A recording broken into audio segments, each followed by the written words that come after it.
Guys, welcome to Solo ReacTalk. Today I am reacting to Understanding Kharn, the Betrayer, 40k Lore, World Eaters featuring the Warhammer community by the Amber King. And I've been requested to watch this video from Flavius Marianne Nikhaifer. Hopefully I'm pronouncing your name correctly.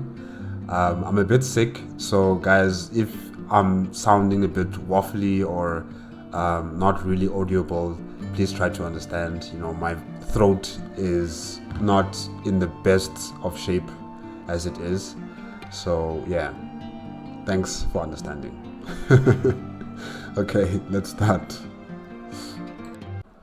3, 2, 1, go. None shall ever surpass my count, but I will not lose myself. My what? Okay. Maybe I didn't hear that properly. Yeah, I didn't hear that properly. If this is all that remains of the honor of the World Eaters, then I am glad to be called their betrayer. Blood and pain and nothing more.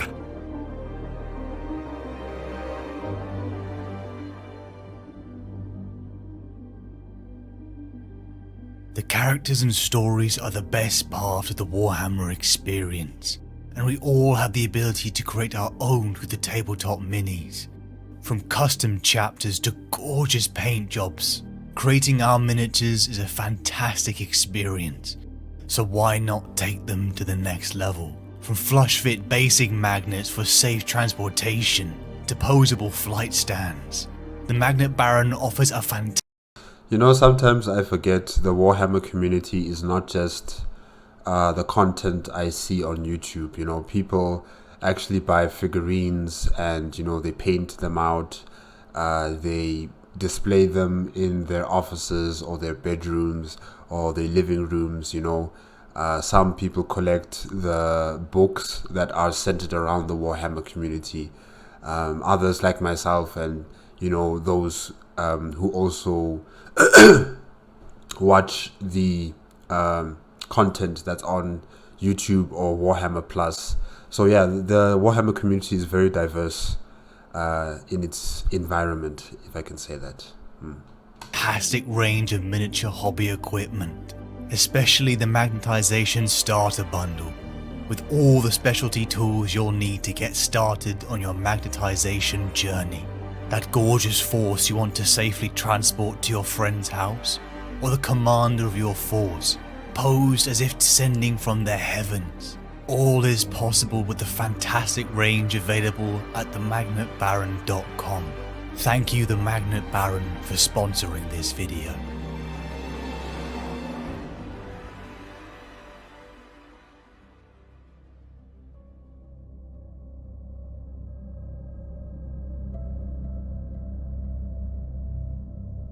The anguish of the earth absolves our eyes, till beauty shines in all that we can see.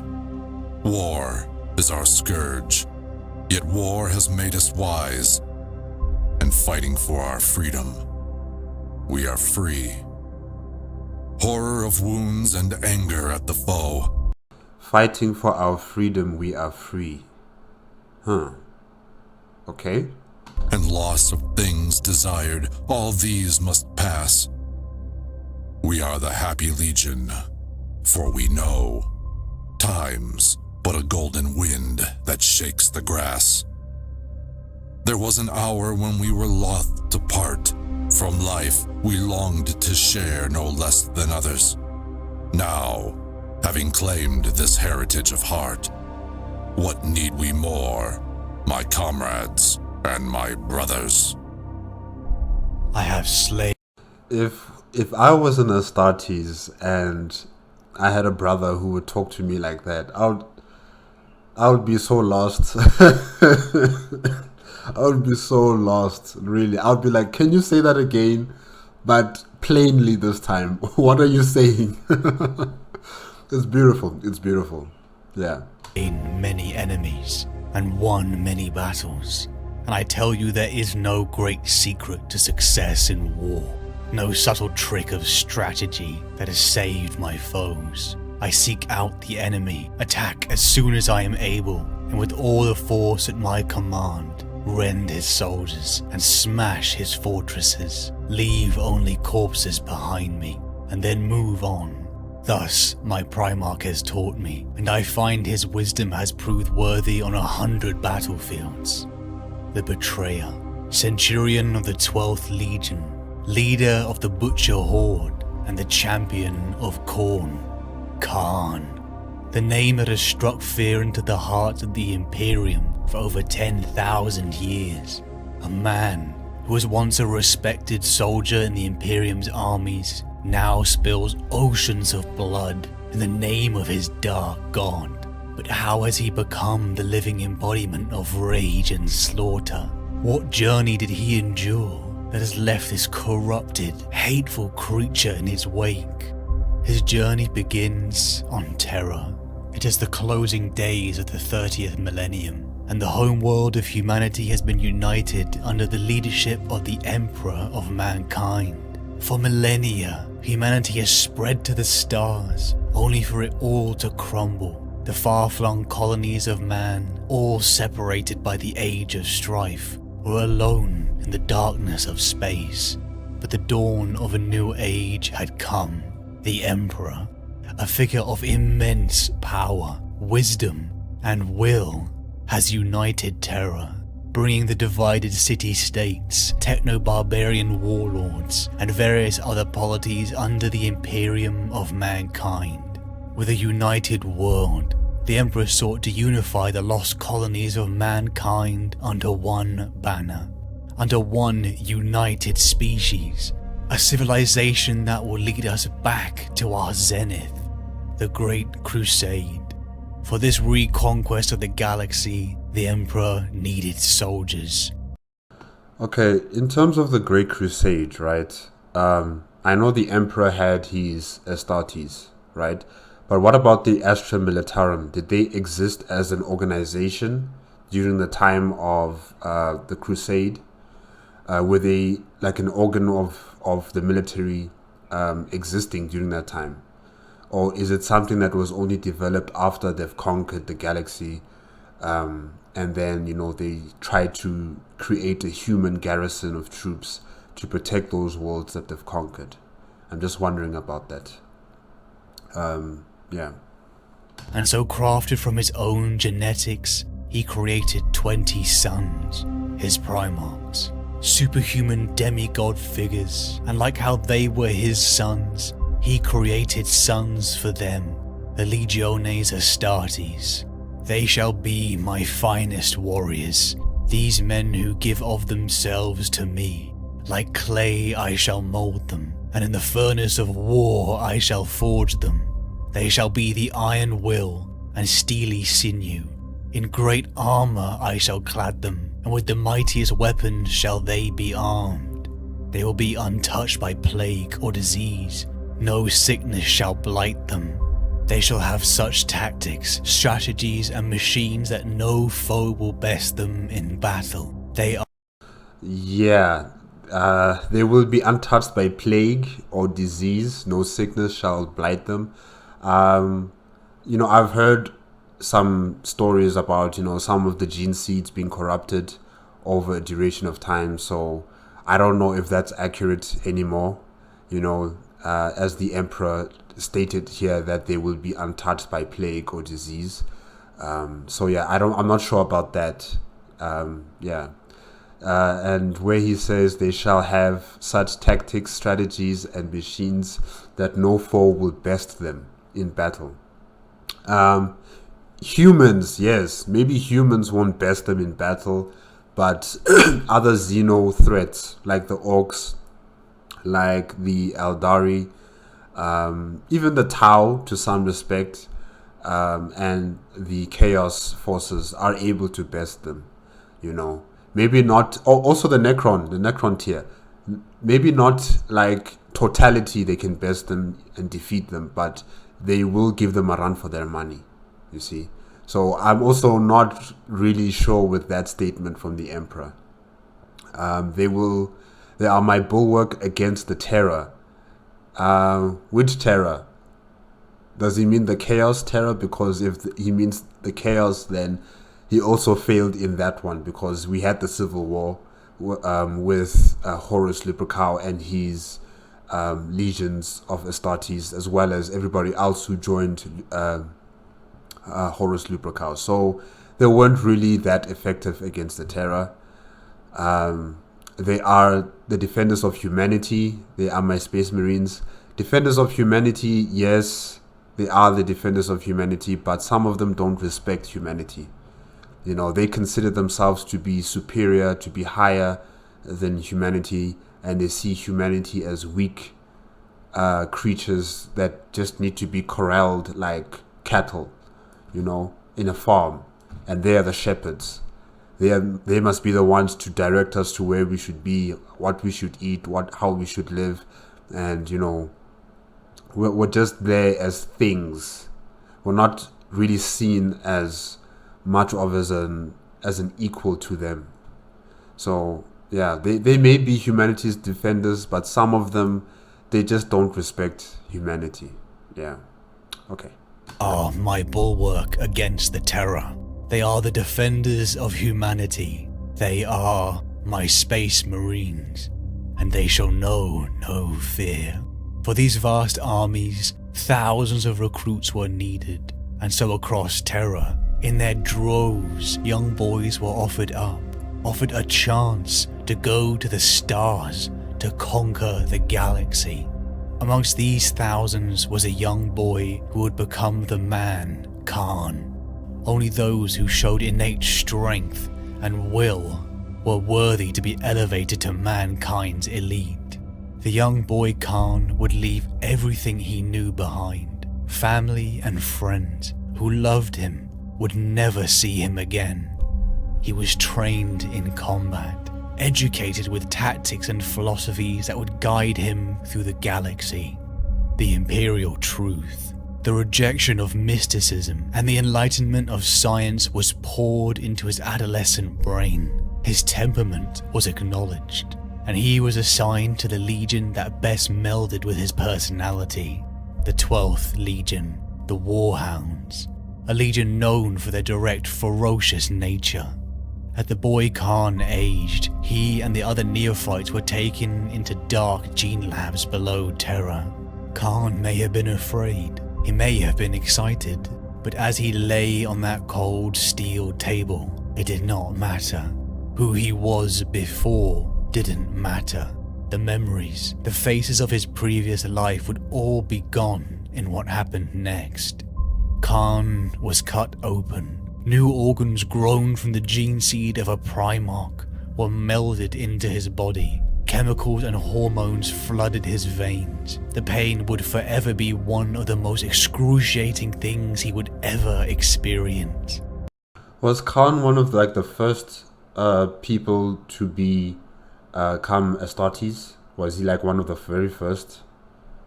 Yeah, I'm just wondering about that. And so, you know, these families, they give away their children so that they can become super soldiers for the emperor, right? And their memories are erased of their past lives. That means they could kill their own parents without them even knowing they've killed their own parents. Like if their parents were on the wrong side of a situation, or, you know, they're being consumed by some sort of evil force, you know, and you know, the Sun's Legion, like for instance the 12th Legion, the War Hounds, would be sent to that specific location to deal with the matter. And, you know, he kills his own parents. He won't even realize. He would just destroy the complex, kill everybody that's in there, and return to base. Even if one of the people he has killed are his parents. Wow. And what about the parents? Would they be able to recognize their children? Or is it because, you know, they're covered with those masks, so they won't even know who is their child anymore? You know? Oh. It's kind of weird. He survived. though many of his comrades would not survive this process. The boy from Terra was dead, and who emerged was Kharn the Astarte. His body was scarred, but he healed quickly. When the adolescent Kharn awoke, he had changed in ways that were more than just physical. His mind became honed. Emotions such as fear, attraction, and sorrow were almost entirely purged. You could sometimes catch yourself in that mindset. That cold, calculating wave that envelops you. A feeling where you could accomplish anything with that apathetic iron will. You know, when they say that their emotions have been erased, I just don't believe that. Their emotions have been suppressed, but not erased. Because if their emotions were erased as Astartes, right, then many of these decisions that they have made in terms of supporting their primarchs against the Imperium of Man and against their emperor, the very father of all fathers, it wouldn't have happened. You know, they would have been extremely loyal to the emperor first, their primarchs second, and then to the rest of humanity, you know. But because of their love, their respect for their primarchs, that is already emotions, that's feeling. They've betrayed not only humanity, but their all-father, who is the emperor. So, you know, when people say that Astartes don't have emotions, I can't really sit well with that. I would just say that their emotions are suppressed. Yeah, you know, extremely so. Like, you won't even realize that their emotions are there, you know, but they are there. It's just that they don't exert them out publicly, if I can say that. Yeah. Kharn and the other survivors were taken to the world of Bot. They would be the last recruits of the Legion from Terra, as the Great Crusade was beginning, and they would soon be spread to the corners of the galaxy. With their surgery scars still fresh, the recruits were put face to face with Centurion Gruner, a veteran of the Unification Wars on Terra. The figure before them was enormous, with bunched muscles, scars and enhancement. Kharn and the others were nervous, daunted by what lay in store. From a burlap sack at Gruner's hip, the Centurion produced an object and held it out reverently, a polished human skull. All legionaries compete in the contest. The rules are simple. First to reach 1,000 skulls wins. One neophyte raised his hand, asking what would they win. Even Kharn raised his hand, asking where did they get the skulls from. Gruner's howl. Come on, Khan. And laugh. Come on, Khan. You should know. You should know. Would be a humiliation Kharn would never forget, nor the lesson about the nature of his new home. War is our scourge, yet war has made us wise, and fighting for our freedom, we are free. Kharn found himself amongst brothers who enjoyed war. The feeling of crushing an enemy, your blood pumping, and the strength they wielded. The Legion's culture imprinted upon him heavily.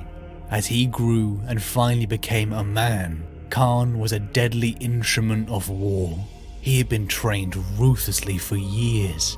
Failure in battle was not tolerated. Surrender was literally never considered. And mercy to an enemy was a quick death to a worthy foe. The lessons of Gruner, the heritage of heart of the 12th Legion, was that of conquerors. They weren't scholars or priests, they were warriors.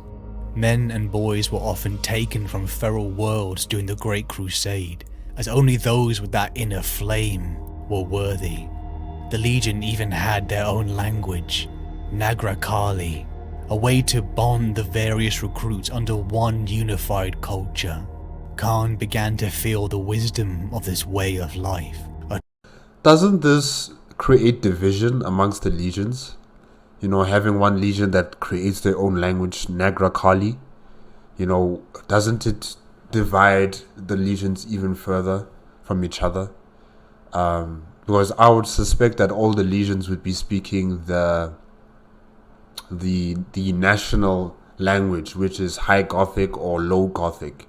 They wouldn't have a separate language that belongs to them, and that makes them a bit more unique compared to all the other legions. And I think that's also what is the problem, is that they are too unique, all of them. They all have their own little camps of how they should be existing as a legion, and there is no umbrella that encompasses all of them inside it, And maybe that's also something that the Chaos Gods exploited from the Primarchs and their legions, is because they are so diverse and so unique in their own methods of doing things that, you just need to find one weak spot from this particular legion and then you have them. Maybe I'm wrong about that. I don't know. But I just think that, having them have their own language is a bit too divisive, I think. Yeah. Truth about brotherhood. That even if he liked or hated his fellow Astartes, they were bound by the bond of brotherhood. They swore oaths to the Emperor and to each other. An oath of moment. For those in our world who have seen war, they understand this unspoken bond that forms between men, putting their lives on the line. Kharn's brutal legion had formed him into the perfect soldier, but his skills in physical combat set him apart from his brothers. Favoring his chain axe, he was a beast on the battlefield, his natural skills melding perfectly with his hot-blooded War Hounds temperament. As the years of the Great Crusade mounted, Kharn went to war and fought on an untold number of battlefields against horrifying Xenos and non-compliant colonies of mankind. With such a legion, only the strongest earned recognition, and with a tally of victories under his belt, Kharn was promoted to captain of the 8th Assault Company, earning respect and recognition even outside of his legion. Kharn's almost primordial fury in battle, combined with his honourable, easy nature outside of it, meant that others loved this charismatic figure. He had friendships outside the Legion, such as with Argul Tal, Garviel Loken, Sigismund, Jubal Khan, and Nasir Amit. Over decades, Kharn had... Yeah, the only one I know from there is Sigismund. Everybody else, I don't know, you guys. But since the Amber King said Sigismund, yeah, then I'll take that as a very important friendship there. Yeah. forged a bond with them through war, dueling and fighting besides many, tapping into the world of unspoken understanding that soldiers know. The Legion and Kharn were veterans of war, a legion with a strong martial condition and service to the Emperor. But after decades, the news came that they had all been waiting for. The news that would change them forever. Their Primarch had been found.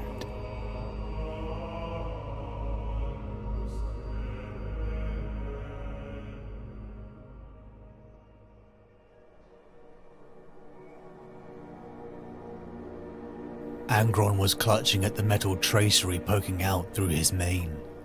Fast. We moved fast. Not hanging between walls. Entrapment is death. Fast. Trust and discipline. Never rest. Always forwards. Hunger for the enemy. That's what they taught us. Oh, my brothers and sisters. Oh, if we had have known how it would end. We didn't know. Angron fell to his knees and howled. All that valor. The eaters of cities they called us. All the mountains' fastnesses burning like beacons. All the great coast painted in blood. We devoured Hosian with flames. Me a whore. I came. Weeping and roaring, he leapt to his feet, oblivious to Kharn looking on. What is he talking about? What is Angron talking about exactly? Huh. Is he probably talking about his homeworld? The rebellion that occurred on his homeworld, and he was rebelling against the government that enslaved him into gladiatorial battles, and they gave him those, I don't know what they call them, but those spikes that are inserted into his skull, for him to become angry almost all the time, and the only way he can relieve that pain or that anger is by fighting. I think maybe that's what he's talking about. Yeah. We broke them at the river before El came, hung 1,000 high riders and kin guard from the vine bridges. The princelings' heads floating on the river, down to the lowlands as our heralds. The silver lace from their skull. Ripped from their skulls, wrapped on my fists. The furnace rage was back. Kharn thought to shuffle away and dismiss the idea. He would not hide from Angron any more than he would fight him, and Angron would find him anywhere in this room anyway. And no sooner had he finished that thought than he had been wrenched from the ground by each arm and swung over the Primarch's head to be slammed into the floor. Stone cracked under him. They paid! They paid! We made them pay! Angron kicked Kharn across the floor, bellowing, Paid for my brothers and sisters! Who will pay? Dizzy, fainting, Kharn felt himself picked up and slammed down again, kicked again, grabbed by the neck. Pay, War Hound! Pay! Fight me! Something, fist, foot, crashed into his chest, and Kharn sprawled on the floor choking. Get up and fight! The end of it, then. Kharn thought. Well, I carried my embassy as well as a War Hound could. He tried to rise and couldn't, so he lay, full length on his back. Okay, is Kharn talking his Nagrikal language, or is he talking Gothic language, or is he talking the language of Angron's homeworld? How are they able to communicate with one another? Or maybe there's a servitor there translating everything for them. I don't know. Yeah. And spoke weakly into the air. You are my Primarch and my General, Lord Angron. I swore I would seek you out and follow you, and I will not fight you. And if I must die, then yours is the hand I will die by. I am Kharn, and I am loyal to your will. While he waited, he faded from consciousness, then jerked back as his system shifted itself to rouse him, and the pain of his injury sharpened. He could not hear or see Angron, but he could feel the stone floor underneath him and the cool air in his lungs. When it came, Angron's voice was frighteningly close, almost by his ear. You are warriors, Kharn. The Primarch said. I know warriors when I see them.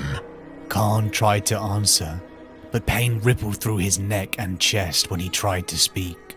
This Emperor, Angron said, palpably struggling to keep his voice level. He is the one you swore to.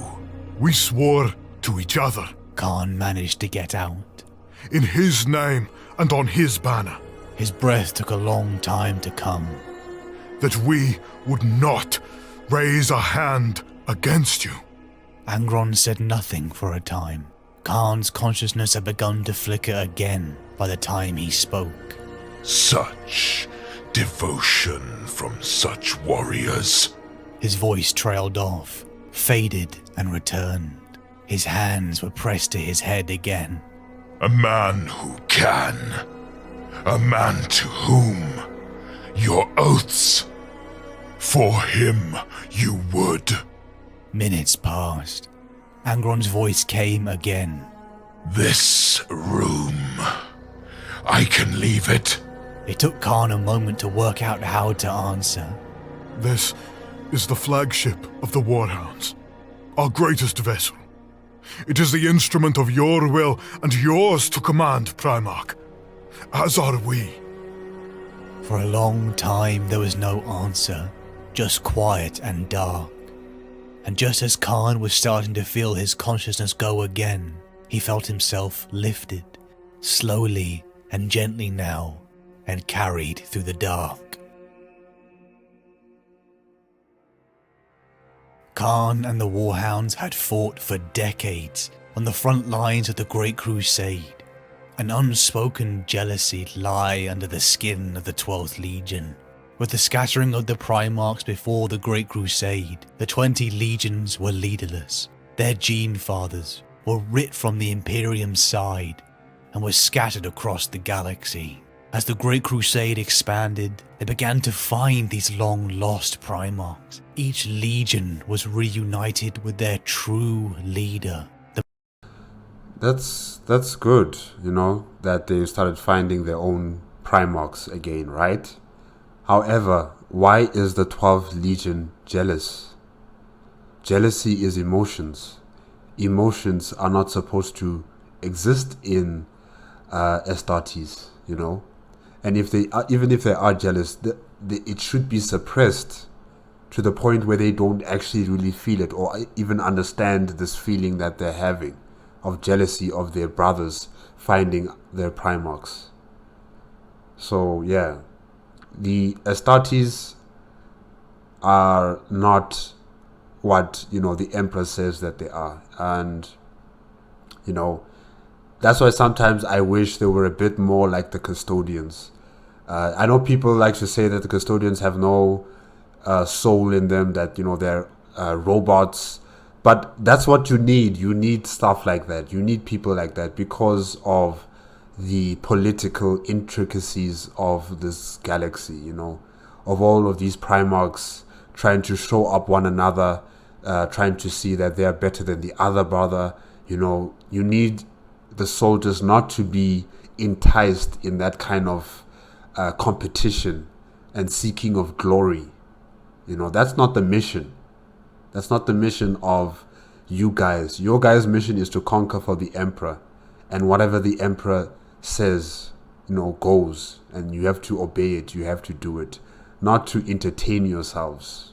The man responsible for their transformation. They were incredible demigod figures. Kharn felt an overwhelming reverence when he saw them. The aura, the prowess, the tactical genius. Kharn and the 12th, each time their fellow legions were reunited with their Primarchs, were jealous, and the anticipation grew for decades. Then the news came. Their father had been found on the world of Nuceria. Kharn and his brothers must have been elated. The Emperor of Mankind teleported the Primarch aboard the Legionaries' flagship, the Conqueror, and then their joy turned to ash. Angron, the Primarch of the 12th Legion, was nothing like his brothers. When Kharn and his brothers looked upon him, they didn't feel that awe-inspiring presence. Their Primarch was the only one not to conquer his homeworld. Angron had been a slave, a gladiator who killed for sport. He was broken. On top of the Primarch's scalp was a cybernetic implant called the Butcher's Nails, a horrific device that rewired the poor subject's brain to levels of untold aggression and fury, only giving the poor subject pleasure and peace when in the midst of blood-curdling combat. When the leadership of the War Hounds attempted to approach him, the Primarch tore them apart. One by one, veterans of the Great Crusade, brothers to Kharn, walked to their deaths as they attempted to reason with their broken bloodsire. The Legion was in limbo, and with most of its leadership dead, Kharn volunteered. Some of his brothers protested, wanting to die in his place, but a warhound doesn't back down out of fear. And I also think the reason why Angron, started attacking his own legion, right, was because I think, the Emperor pulled him out of from his planet while he was, conducting his rebellion against the government on Nuceria, if I'm not mistaken, right? And Angron with his eaters of cities, his rebellion, they tried to defeat their government, but they failed, and Angron was taken out of that situation before it became worse.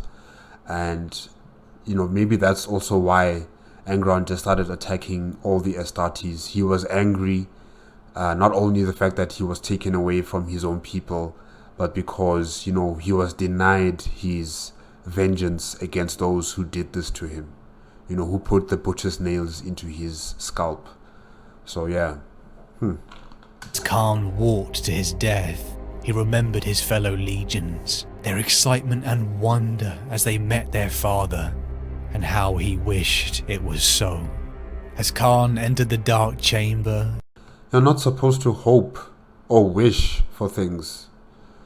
Yeah, this is why the Chaos Gods were able to manipulate you guys. He was immediately set upon by a hulking figure that was Angron. He was beaten, his breath hammered out of his lungs as he was thrown around like a rag doll. Angron had been taken from his homeworld in the midst of a slave uprising. Angron Thalkir, they called him, Lord of the Red Sand, the greatest gladiator that world had ever known. His rebels, his eaters of cities, his fellow enslaved gladiatorial combatants, they had been his family, and he was ripped from their side as they prepared to make their last stand against their enslavers. Angron's sorrow, combined with the biting and twitching of his butcher's nails, made him an erratic brute. As he was beaten to the ground, Kharn willed himself not to fight back. He was his Primarch, and he was an instrument of his will. Angron screamed at him to fight him, and as he prepared to end the captain of the 8th Company, he noticed something. Kharn was smiling. His pride in his brotherhood shone from the lips of the man on the edge of death. The Primarch's hesitation brought time for Kharn to speak. Kharn began to show Angron his warrior spirit, his strength of will, and Kharn listened to his father. He learned of his story, of his eaters of cities, and of his traditions. Kharn, bloodied and on the edge of death, still showed his indomitable will and devotion to his Primarch and to his Emperor. I just want to ask, why didn't Angron return back to Nuceria, and and finish the job with his eaters of cities? Why didn't he bring back with the 12th Legion behind him, and take over the planet? Because it's also a non-compliant world to the Imperium of Man, right? So, I would have suspected that, Angron would return back to that planet with his 12th Legion, destroy the government that's there, and claim victory. This reached his blood sire. You are warriors, Kharn. Such devotion from such warriors. It was Kharn that finally managed to bring the broken Primarch into the Legion. Carrying the wounded Kharn, Angron met with his Legion, accepting his role as Primarch. And as the roars filled the chamber, the Legion chanted a new name, birthed from the ashes of Nuceria. The War Hounds were dead. They were now the Eaters of Worlds.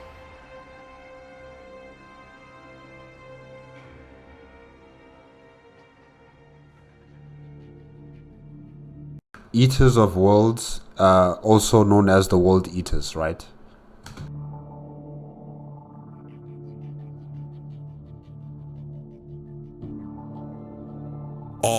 our strength, our will, has the power to shape worlds. Yet it is kept in check, restrained by our beliefs, our doubt. Everyone is made up by the events of their past, and it forms walls around one's spirit, or breaks such walls down. The mind makes some powerless and gives strength to others. Because we are not ready to give up our ties or codes, we surrender ourselves. We become slaves to teachings and belief. That is why belief will always rule you. To truly believe in an ideal, you must be willing to betray it, not to follow it so dogmatically.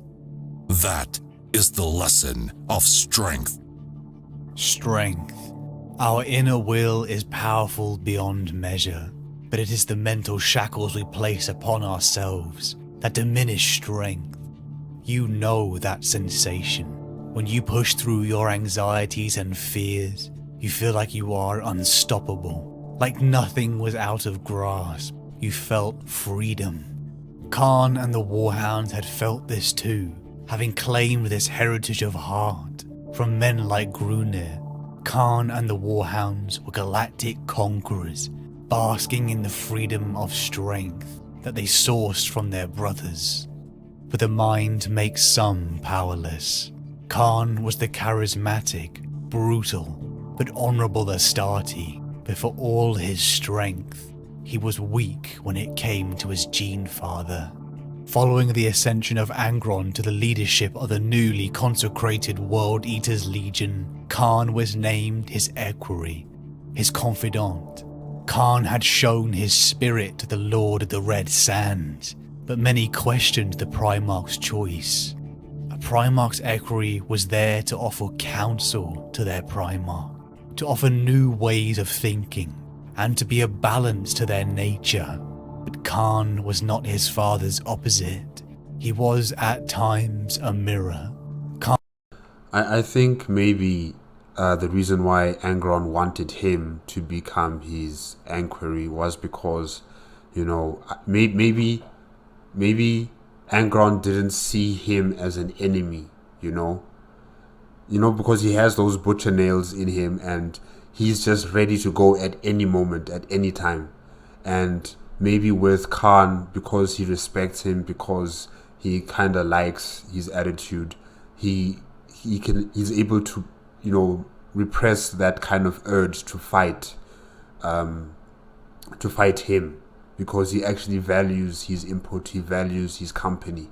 Now, if it was someone else, if it was another Astartes soldier within the 12th Legion becoming his right-hand man or his left-hand man, and that person argues with the Primarch, the Primarch is going to be very angry and he's just going to let go and start fighting against his equerry and, kill him. So I think with Kharn, he's making sure that he doesn't give in to that urge to fight him. Maybe that's why as well, yeah. Kharn would often simply be a supporter, never voicing his true opinions when it mattered. Kharn's jealousy of the other legions manifested as he kept trying to have the connections they had to their lords. He was jealous of the Eaters of Cities who had fought by his Primarch's side. He had brotherhood with the Legion and he wanted it with Angron. Like all Primarchs before him, Angron began to shape the Legion into his own image. The Lord of the Red Sands was a true warrior, a gladiator, and the way the Legion fought disgusted him. Angron began to form Kharn and the World Eaters around the culture of his previous Nucerian Eaters of Cities. Gladiatorial pits were created within the holds of their ships. Legionaries would duel on the blood-soaked sands. He gave them the triumph rope, the tradition of scarring from the base of your spine around your torso. Clean scars for victories, black, dirt-filled scars for losses. He taught them to bind their weapons to their arms with chains. He showed them how he despised weakness. Kharn and his brothers embraced these new traditions, each one bringing them closer to a worthy warrior in their father's eyes. Warriors such as Skane, Mago, Maruk, and many others tied the rope. They fought on the sand. They used the chain and axe, abhorring the cowardice of ranged weapon. But even after all this, Angron still called them weak. So they incorporated the doctrine of, close quarter battles, like gladiatorial battles against their foes instead of using their guns and long range based weapons, Okay, that's interesting. It's interesting. Abandoned them for 2 years, running to a distant feral world in search of a worthy death that would reunite him with his lost eaters of cities. It was Kharn who tracked him down, again using that innate charisma to bring his Primarch into the fold, telling him his fallen brothers and sisters would be ashamed with what he had become, that he could still fight. He could show his legion how to shed their weaknesses. The words reached through, and Angron agreed. But sometimes it is far too late to see the consequences of our own actions. To truly believe in an ideal, you must be willing to betray it, to not follow it so dogmatically. That is the lesson of strength. But yes, that is the lesson of strength which Kharn has not been able to learn, because he is literally a slave to his mind and to what he believes in here. He believes that he can have the same type of Primarch like everybody else. He believes that his Primarch will usher them into a new age of can I say like brotherly love and fatherly love and all that kind of stuff. He wants his father to love them, and I just don't see that happening with Angron.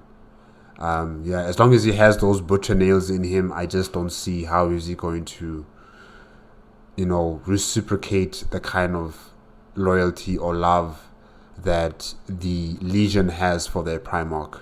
The Primarch already loved one group of people, and that were the Eaters of Cities. His rebellion, his army on Syria. So I just don't see how is he going to love them, the 12th Legion.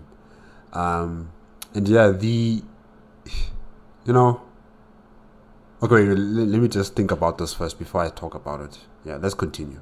Kharn was not willing to betray in his ideal of what Angron could be, nor betray the brotherhood he felt for his Primarch. Angron returns to the Legion to shed its weakness, but to him they didn't have that fury, that primal strength. They didn't have the nails. A warrior was only complete when he had the butcher's nails. The cybernetic... And, okay, I thought about it. And where is the Emperor in all of this? Where is the Emperor? The Emperor plucked this guy from his planet of Nuceria, right? And he put him on his ship. Oh, no, not his ship, but on the World Eater's ship, right? Why didn't the Emperor come and talk to Angron, like at the get-go, the first moment he was aboard that ship? Just like how he talked with Conrad Kurz when he went down to Conrad Kurz's planet of... What was it called again? Nostromo? I think it was called Nostromo. I forgot the name of the planet. Yeah.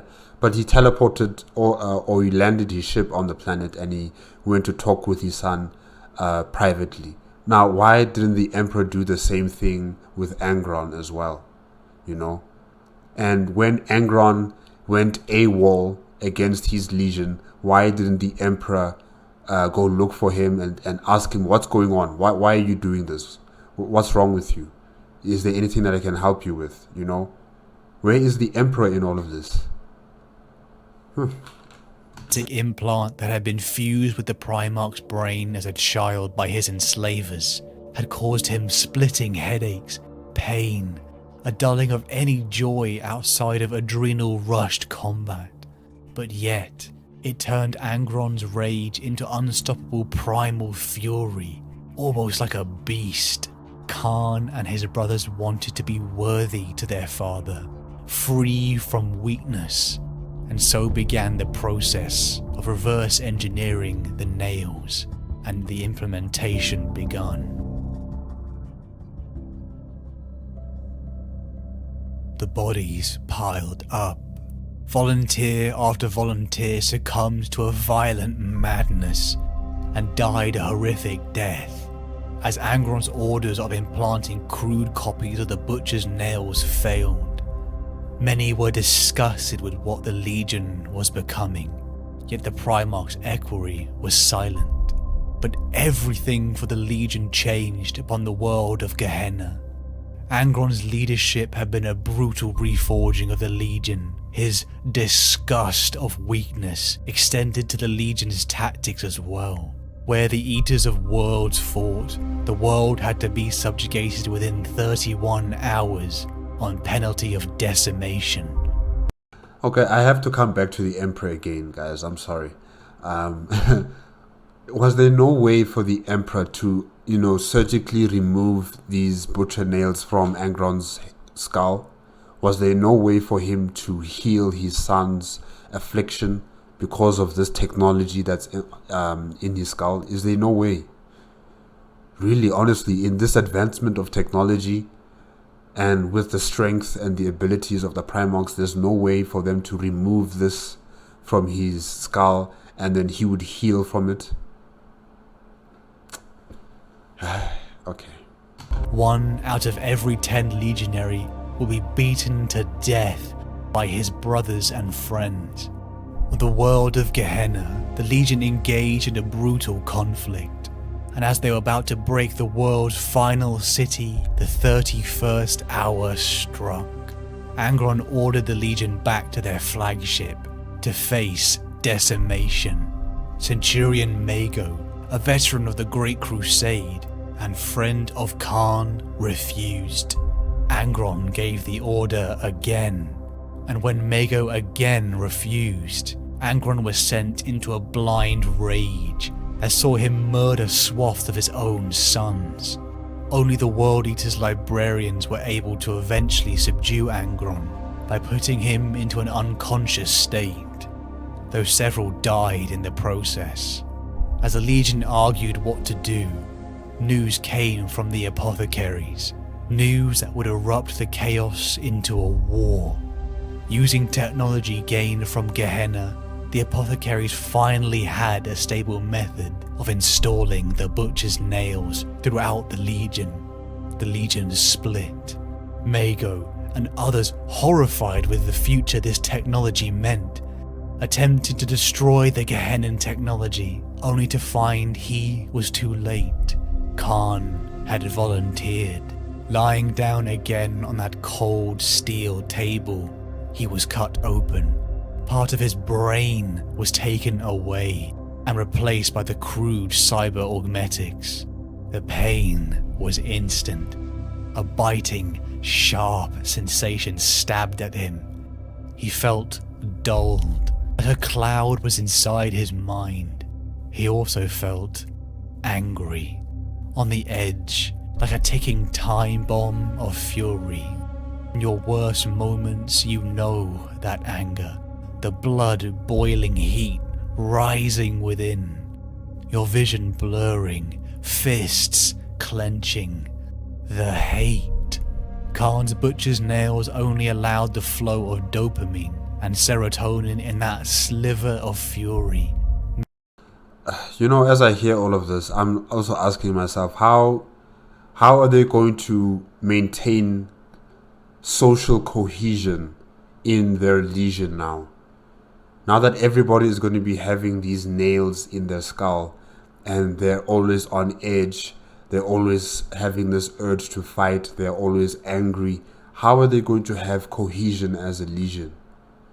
Because, when they go into battle, it's not going to be as brothers anymore. It's going to be as individuals. They're going to be fighting purely on the instinct of anger, and the feeling of anger. against an enemy, and they'll be closed off to everything else. They'll be like, one tracked mind Astartes soldiers now. They won't give a damn about anything or anyone else around them. They'll just be fighting. So they'll just be like these rabid dogs that are just, let loose on the enemy, and they might even kill their own brothers on the field of battle. But anyways, it's just terrible. Making it the moment free of pain, making it addicting. 1,000 more brothers went through the process, and with this new force, they awakened their Primarch to confront Mago and his rebels. Mago pleaded with Kharn. They were brothers. This path they were taking was madness. They were conquerors, not butchers. But something in Kharn had changed. He was shedding his weakness. He was becoming closer to his father. His nails were biting in his head.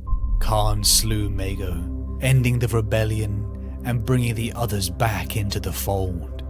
Kharn the War Hound had once held brotherhood above all else, but now he had just committed his first betrayal of it. His loyalty to Angron was drowned in blood. What would his friends think? What would Sigismund, Argel Tal, and Loken think? And where is that oath you gave to the Emperor now? Where is it now? Where is this oath? Because clearly it just never existed with this guy. As soon as his Primarch came into the picture, nothing else matters. Not his brothers, not the respect or the recognition from his other brothers from other legions, and certainly not the Emperor. What now centers around in his world is his Primarch, and anything his Primarch wants, his Primarch will get. For the next decades, the Legion cut a bloody swath across the galaxy. Kharn had shed his weakness, but what it had cost him was his brother's blood. Rather than be a moment for pause or reflection, the Ghenna Massacre became a trimming of the weakness within the Legion. A reverberation was sent through Kharn as a seeming line had been crossed. The legionaries began to become more depraved over the coming years as the butcher's nails were hammered into all of them. Blood drinking and vicious gladiatorial duels to the death emerged. The contest of old, a once joke told by Gruner in Kharn's youth, had become all too real, although he told himself he had to follow this path, to shed weakness, to perform his duty to his Primarch. But Kharn was no fool, as he finally saw the beginning of the decay of brotherhood. He was no fool, but he watched this happen and he understood what was happening. He is a fool. He is a fool.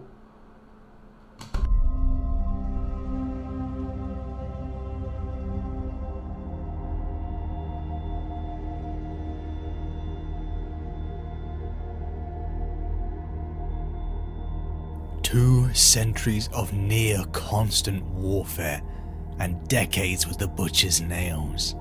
Kharn was a veteran of the Great Crusade, a name spoken as one of the best combatants amongst the Legiones Astartes.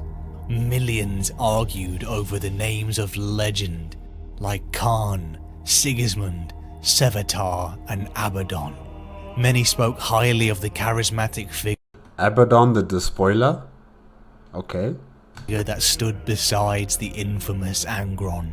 Even the War Master Horus had been so impressed, he even gifted him a kill counter display for his visor. The centurion of the 8th Assault Company was a sight to behold on the battlefield, though you would notice the occasional twitch and flare of discomfort on his face. The World Eaters had built for themselves a reputation of butchery and violence so disgusting that even other Astartes of other legions found it stomach-churning. Kharn's friends, Argiltal, Garviel Loken, Sigismund, Jubal, and Nasir Amit, what would they say for the state the Legion was in now? The actions of the World Eaters had not gone unnoticed. Orders came directly from the Emperor for Angron to halt his implantation of the Butcher's nails. It's too late. It's too late to ask about that now. Where were you in the very beginning? Where were you? Oh, guys, I'm getting angry with the Emperor again. And I told myself I would not bring the Emperor into another, Warhammer 40k video. But honestly, every time they bring up the Emperor and him being shocked or surprised that one of his sons are doing things that he did not expect them to do, I'm asking myself, where were you in the beginning? Where were you? Oh. But the Primarch ignored his so-called father. The 12th Legion's warpath had become so mind-numbingly brutal that astropathic choirs could hear the screams of worlds slain, the pain of billions reverberating within the warp. Eventually, the World Eaters found themselves confronted by Leman Russ and his Space Wolves. The brothers and legions were at a standoff. Kharn and his The Space Wolves are the first legion, right? brothers stood before the Wolf King and felt that aura of majesty. This was a Primarch, and the sensation to kneel caught them all. Perhaps many wished their Primarch made them feel the same way. Russ told his brother to halt the surgeries. He was mutilating his sons, stealing their minds. But Angron didn't care. Who was he to morally grandstand after the things they had done? The Great Crusade conquers the galaxy, burning and butchering worlds who simply wanted to be left alone. He has a point. He has a point. He has a point. Angron said in front of Kharn and his brothers that all he had left in this world was the joy of spilling blood, courtesy of his nails. The Emperor to him was a tyrant, and perhaps he should take the slaving bastard's head. No one ever saw who fired the first shot. In the decades after, the World Eaters claimed it came from the Space Wolves line, and the Space Wolves claimed the same of the 12th Legion. Without either Primarch giving an order, the two Space Marine legions fought. Kharn and the World Eaters' Butcher's nails bit immediately, and they threw themselves at their brother legion, Kharn, slaying dozens of veterans. The Wolves' casualties were mounting, but in the rush of battle, they lost sight of their Primarch. Angron had dueled Russ and won, but was completely surrounded. Kharn and his brothers were so lost to the fury, all sense of loyalty and tactical strength evaporated. Like I said about the social cohesion, when they're in the field of battle, they are so narrow-minded, they only have one objective, and that is to destroy the enemy. They don't care about anything else or anyone else. They just want to fight. They're blocked off from everything else. So yeah, that's what I've been talking about. The social cohesion between the brothers is now destroyed. It's every man for himself now. Angron and the Legion had been shown its weakness. A Primarch who spent his sons' lives like coin had created a Legion with no loyalty. The Emperor needed a weapon that would never obey its own desires before those of the Imperium. He needed a weapon that would never bite the hand that feeds. The World Eaters were not that weapon. We've all drawn blades purely for the sake of shedding blood. We've all felt the exaltation of winning a war that never needed to happen. We are not the tame, reliable pets the Emperor wanted. The wolves obey when we would not.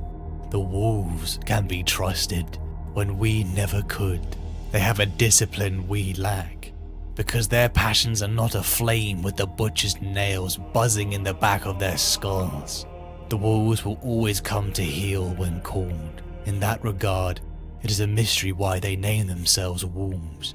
They are tame, collared by the Emperor, obeying his whim.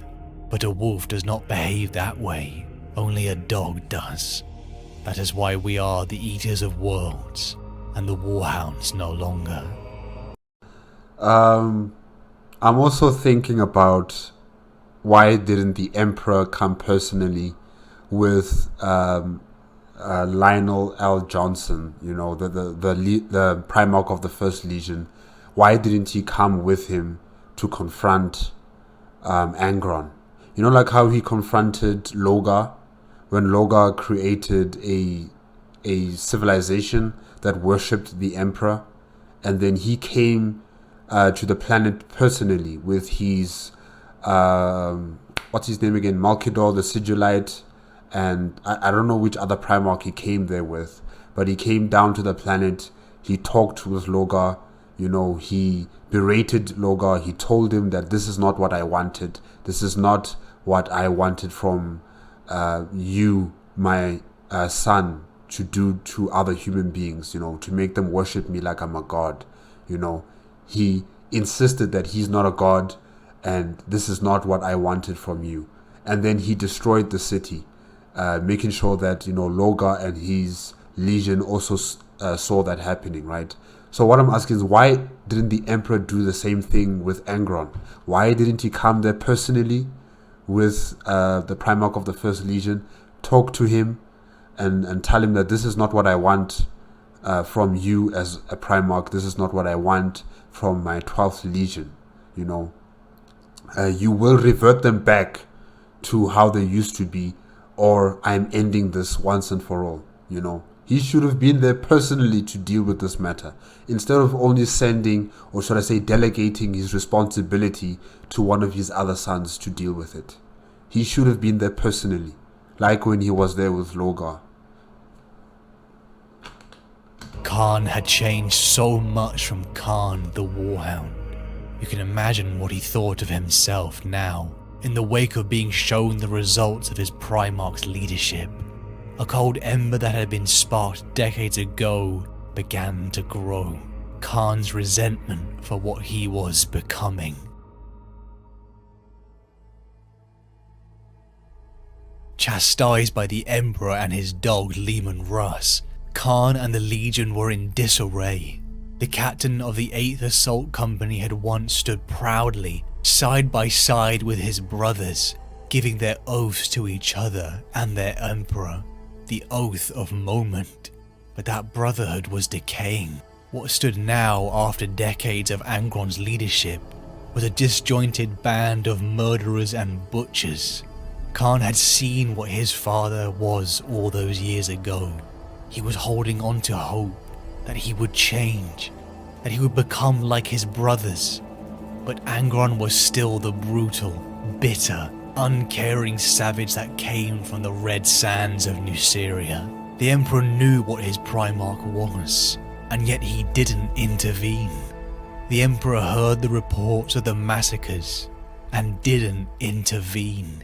He heard of the butcher's nails, but he only sent a chastising word from his throne on Terra. Kharn's legion was beginning to fall apart, but the Emperor didn't care. So long as the universe was conquered in his name.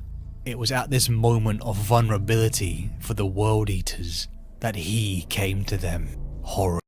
And then the Emperor still has the audacity to be calling Angron his son, or any of the Astartes his sons as well. I mean, really, get out of here. Emperor, get out of here. Foul entities formed in the warp by the negative emotions of the sentient universe had corrupted the War Master, the Emperor's favourite son. The Primarch came to his brother Angron and whispered the words he had so desperately wanted to hear. The Emperor is a tyrant. He has enslaved you, brother. He let your eaters of cities die. Join me in cutting the slaving bastard's head off. A crescendo of resentment that had fermented for decades washed over Angron, and he pledged himself to Horus, to the traitor's side. Kharn had only one thing left to himself. The massacre at Gehenna had showed that, and that was loyalty to the Legion. You were either with him or against him. But there was a problem. Not all within the Legion would follow the path of a traitor. Within all the traitors' legions, there were those whose loyalty to the Emperor and the Imperium was greater than that to their own Primarch. That's good to hear. That is good to hear. I just wonder how many of them are left, you know, compared to those who are supporting their Primarch. You know, how many are left that still believe in the oath they gave to the Emperor first, before they gave anything else to the Primarch or to their individual brothers. Yeah. In hushed whispers, a plan was constructed to purge themselves of this cancer, this weakness for the war to come. Perhaps Kharn felt conflicted to have to kill brothers and friends again for his Primarch. I don't think he felt conflicted. I don't think so. I mean, if you've done it once, you can do it again and again and again. And he has those butcher nails, so I don't think he'll be feeling anything about this, any kind of remorse or any kind of, second guessing on this matter. No. He has gone this far with his Primarch. This is going to just be another speed bump that he will go over. But Kharn was not ready to give up his ties or codes. He had surrendered. He had become a slave to teaching and belief. That is why belief will always rule him. Belief in Angron. The sons of Horus, the Emperor's children, the Death Guard, and the World Eater's legions assembled upon the non-compliant world of Istvan III. The legions drop-podded their way down to the surface, 1/3 of each legion barreling into the rebelling forces of Istvan. But something was wrong. The leadership of the ground forces received a distress signal from Captain Saul Tarvitz, a noble veteran of the 3rd Legion, telling them they were betrayed and were about to be bombarded by Horus and the Primarch's fleet. The world of Istvan III became encased in fire as billions of ordinary people burned by virus bombs. But to Horus's anger, most of the loyalists upon the surface had survived inside the world's fortified bunkers. Enraged, the 4 traitor legions launched their forces at their once comrades. Brothers fought brother in a symphony of hate, brutality and fire. Before we continue, what are virus bombs? I know they use certain types of weapons for like an exterminatus, but I don't know what a virus bomb is actually. You know, there are also other types of exterminatus weapons that I just don't really know what do they mean, you know. So yeah, a virus bomb, I'm not sure. Like, is it like a bomb that, you know, shoots out COVID or something like that? I don't know. I don't know. But yeah, it sounds very interesting. I think I need to look up a video where they talk about the different types of weapons of mass destruction in the Warhammer universe. If you guys know any video like that, please send it my way on the comment section. But yeah, virus bomb. Comrades who had spent decades by each other's side were at each other's throats. Kharn was inside the thick of it. Perhaps the Kharn of old would have never have betrayed a brother. But reason dies under the resentment of a forgotten veteran and the sting of the butcher's nails. To say that the old Kharn wouldn't have done this is also very, it's a mistake to say that. If you say the Kharn of old in terms of before he met his Primarch, then maybe yes. But after he met his Primarch, anything goes. Anything. The World Eaters, in spite of what Angron had done to them, They had the largest number of loyalists to the Emperor. They were the last true element of the War Hounds, the heritage of heart, the last weakness. Kharn again spilled the blood of brothers. Titanic forces clashed as thousands of butchers' nails sung. Kharn became a beast, covered in gore. Even his once friend Garviel Loken, on the side of the loyalists, was shocked by the sight of this mad, predatorial beast. I am the Eightfold Path. Words that Kharn began to scream as his mind was lost to rage and bloodlust. Kharn attacked his once friend, only to be thrown against the dozer blades of a nearby vehicle, impaling his chest. Blood poured from the titanic wounds, mixing with the gore of his once friends and brothers that stained his armor. And Kharn of the 8th Company faded from this world. Is he dead?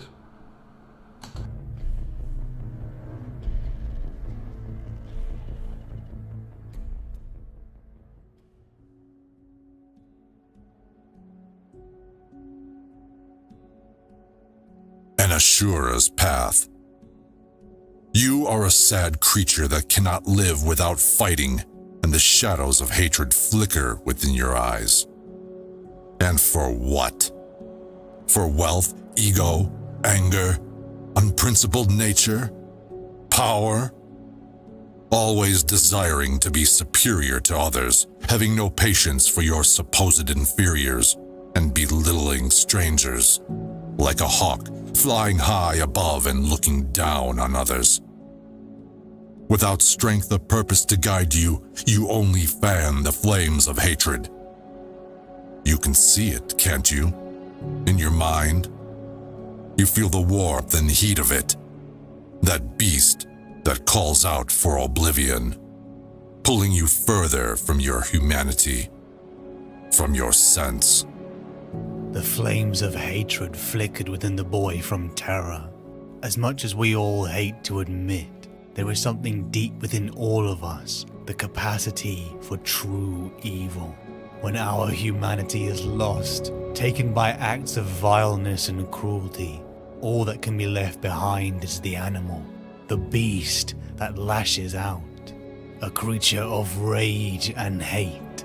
Kharn lay on the apothecary's table, with gashes and wounds so horrific it was a miracle that he was not dead. Kharn clawed his way back to life, healing his wounds as the Horus Heresy had truly begun. Wow. Okay, this guy does not want to die. Whew. His brothers and Primarch finally let the Imperium see what they had become. During the infamous Isfahan 5 massacre, the Raven Guard, Iron Hands, and Salamander's legions had all been annihilated in a clash of legionary versus legionary. 9 traitor legions began their brutal campaign across the stars, all heading towards Terra. The moment Angron was given mastery over us, we stopped being what the Emperor wanted, and became what our father wanted instead. How could he have not foreseen the madness to come when it was he who made it happen? Or did he even care? So long as we spilt the blood that he needed spilled to expand his realm. If you desire to cast fault for the path that the 12th Legion embarked upon, the true blame could be placed nowhere other than that at the throne of Terra and at his feet. Kharn and his brothers I agree 100%. 100%. chose the Legion. His brothers, those who chose the Primarch's path, were who he fought for. In the early days of the heresy, Kharn and a squadron of World Eaters were later dispatched to the ruins of Prospero to retrieve the Moonwolf, a psychic communicator that once belonged to Horus. But Kharn had come for another reason, to locate a mind-healing device of the Thousand Suns, a way to save his brothers from the effects of the Butcher's nails. Captain Calliston, a survivor of the fall of Prospero, told him that the device was destroyed. but offered to use his psychic powers to heal Kharn's mind. He had hope, but to heal his mind? After all that he had done, he didn't deserve it. His anger began to rise, perhaps feeling a sense of cosmic injustice that he was offered salvation. And then his nails began to bite. The headache grew into a stinging, and his blood began to boil. The flames of hatred rose, as Kharn once again became lost to the nails. I kind of like the Thousand Sons armor. They kind of look like Egyptian gods or something. It's kind of nice. And also, I'm not liking where this is going. In terms of Kharn, you know, he's being helped, but he doesn't want this help, and now he's getting angry. Yeah, I don't like where this is going. Crying himself as beyond saving, Kharn rebuked Khaliston's offer, and after a brief struggle, he beat the Thousand Sons captain to death with his bare hands. As Castilion faded from this world, he saw the mad beast, and he saw glimpses of what he would become when he was finally unleashed from the chains of others. He saw something dark, filled with hate and rage, was watching him. Having destroyed the only salvation for his brothers, immense guilt overcame Kharn when the sting of the nails wore down. His own guilt had manifested and had destroyed their hope. Returning to his legion's side, all Kharn could do now was hold on to the things he still valued in this world. As the heresy progressed, the World Eaters burned their way across the galaxy, drowning the worlds loyal to the Emperor in blood. As his own legion's ties to one another decayed, Kharn still had one brother who kept him tethered, Argel Tal, the Crimson Lord, Astarte of the Word-Bearers, and now the leader of the Vakra Jar. Argel Tal had been Kharn's friend for centuries, bonding over their duels during the Great Crusade. They were both very different back then. They both had changed so much. But their bond of friendship kept them both tied to their humanity. Despite what they had suffered, they were even brothers in rebellion. I don't know if I would use the word humanity. You know, after all these people have done, I just don't know if I could use that word. But, yeah. A path that would be ever increasingly difficult in the battles to come.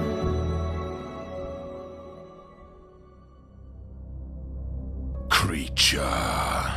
The Primarch said a third time, smiling now. He enjoyed the way the insult tasted. Yes, sire. I saw your lord's pretty warships lighting up the skies just now.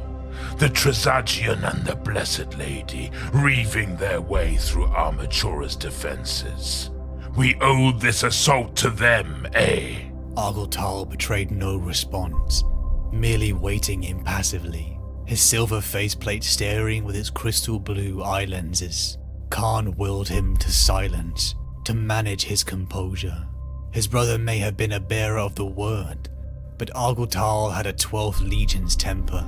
Angron's teeth clacked together again, in sympathy with another facial tick. The Blessed Lady, he said. That name. She was your whore priestess, was she not? She was our confessor. The word-bearer's armor joints gave a low thrum as he tilted his head and bunched his muscles.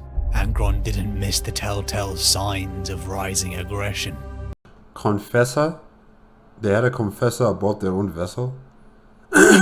Okay. He broke into a grin. Dead, though, eh? Entombed on Lorgar's flagship. Is that the same shrine, or have you poor zealots been praying to more than one dead girl? A hesitation this time. Argel Tal took a slow breath. It is her.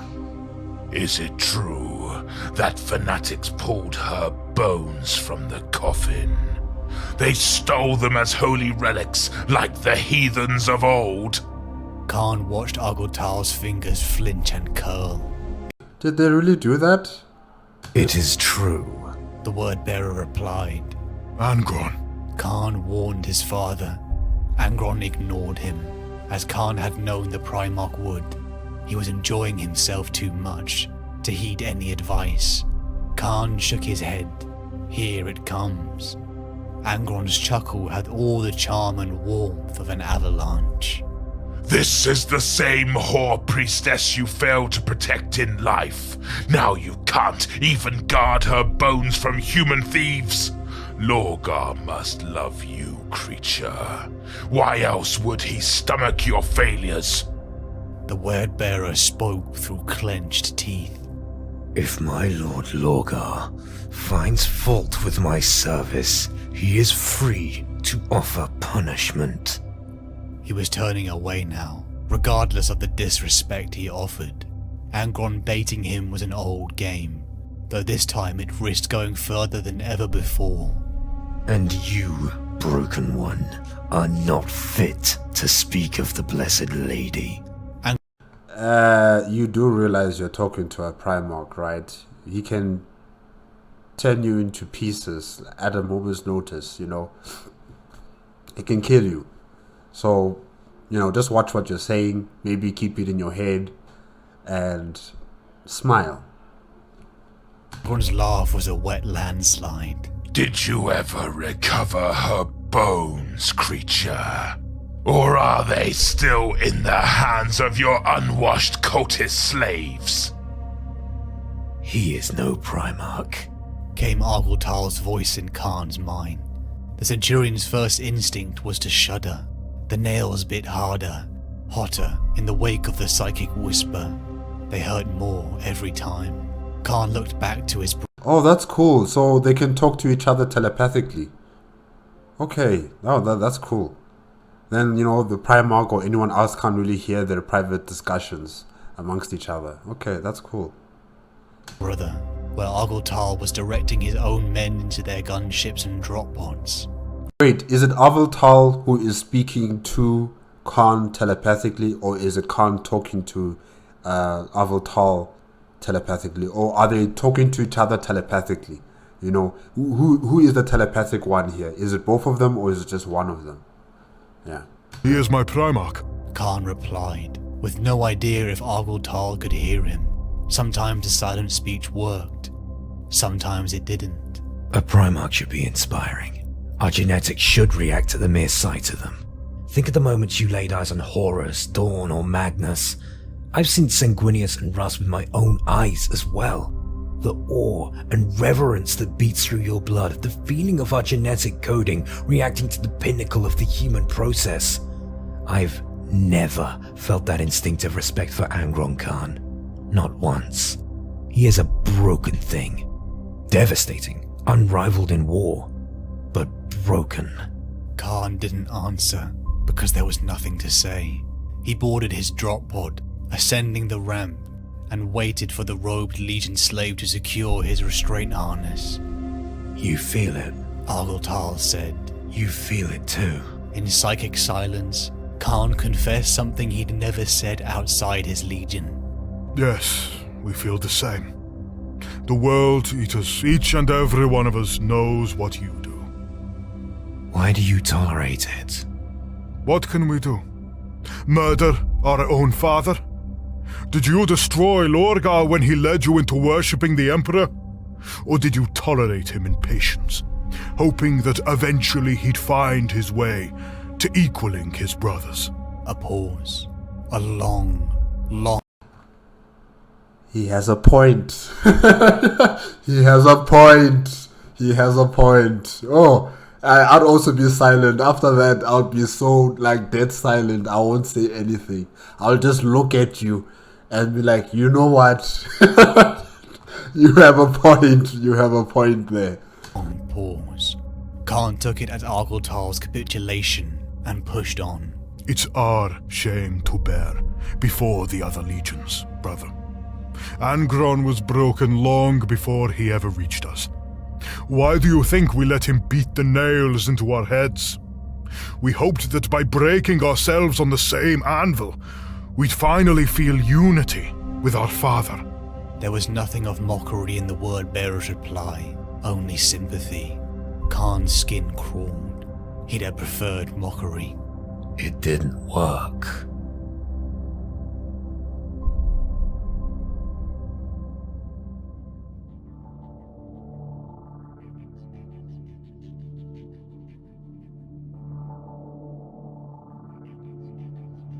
The Imperium burns.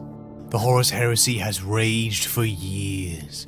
The World Eaters and Word-Bearers burn their way across the realm of Ultramar, the domain of the Primarch Rabute Guilliman. The very sight of the World Eaters' Legion brought terror and dread to the worlds of the Imperium. Their cohesion was almost completely lost, Angron choosing to attack worlds not for strategic value, but just so he could unleash his bloodlust and alleviate his butcher's nails. Lorgar, Angron's brother, was barely able to rein in this ravenous legion. It was during the Shadow Crusade in Ultramar. Argyltal and his new chapter, the Vakra Jar, was assigned to the World Eaters' flagship, the Conqueror. The World Eaters' Legion had no love for their more scholarly religious brothers, but Kharn had the bond of brotherhood with Argyltal.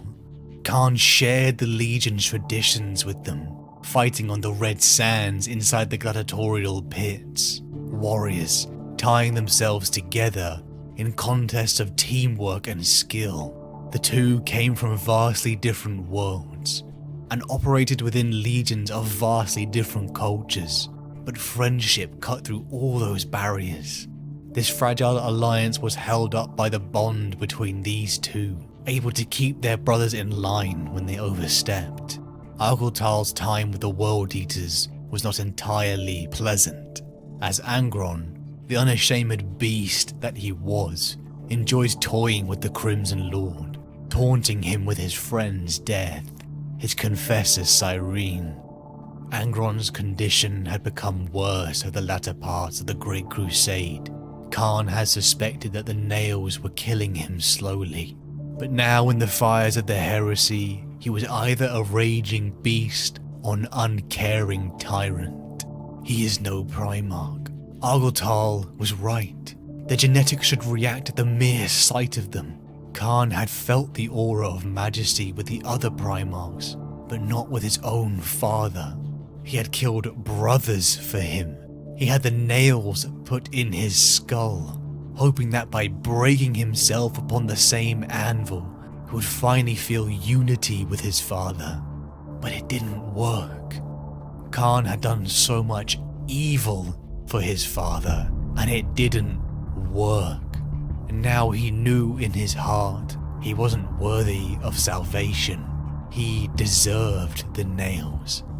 Only with Argyltal could he express a truth that he had never dared to say to anyone else.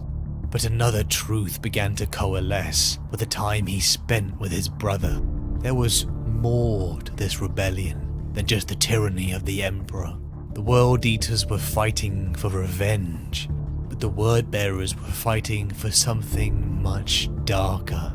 Chaos, dark gods, residing within the warp, were at the heart of this rebellion. The Legion first saw the influence of these beings upon the killing fields of Istvan V. Argyltal and his Galvor Bag had transformed into monstrous creatures, with jutting bone, claws and hulking figures. Okay, so Argyltal's company or legion, they can also transform into like warp demons, and then they can revert back into their human form. Okay, that's interesting. Demons had possessed their bodies. Demons were real, and it made Kharn's skin crawl, knowing that a creature born of that realm of madness, the warp, also resided within the body of his friend, Argyltal. The heathen rituals he saw in the 17th Legion disgusted him. For a man who was raised on the atheistic ideals of the Imperial truth, it was abhorrent, and it confused him. The use of human sacrifice and torture. It was murder, not war. At least war had some honor to it. He can say that, but there's no honor in the type of war that he wages upon other worlds. I mean, that's just pure savagery and butchery, what he does there with his 12th Legion. So, is there anything really that's different between what they are doing and what the 12th Legion does? Like, really? I mean, both of these two factions, they enjoy the bloodletting, they revel in the deaths of so many people, they extrude themselves with the entrails of their enemies, some of them even drink the blood of their enemies. So really, is it any different? It's just the way they practice it is different from you, but otherwise you guys do the same thing. Yeah. Though that didn't mean much, coming from the man who had butchered countless innocents when the nails took over. Kharn and Argyltal were deployed to the world of Armatura, within the realm of Ultramar. Dozens of worlds had been massacred in the wake of Lorgar and Angron, and more were to come. Armatura was a bastion of Guilliman's realm, and the upcoming fight was going to be hard. It was only when the traitors landed upon the surface that they begun to show their transformation and what it had cost them. The slow, dark ritual parade of the word-bearers and the undisciplined horde of the World Eaters versus the disciplined Ultramarines. Kharn could see it, his men losing cohesion and suffering enormous casualties. He often lost himself to the nails, only to return to sanity hours later, miles away from his brothers and covered in gore. As he wandered through the rubble and dust of a world on fire, he found his brother Garte, mortally wounded. With his dying breath, he told Kharn, "The nails are aflame, even now. How can that be? I'm dying, and they still sing. What more do they want from me?" A revelation that struck at the heart of Kharn. Kharn offered his brother a soldier's death, hearing words he'd wish not to hear. Piss on Angron's grave when he finally lies dead.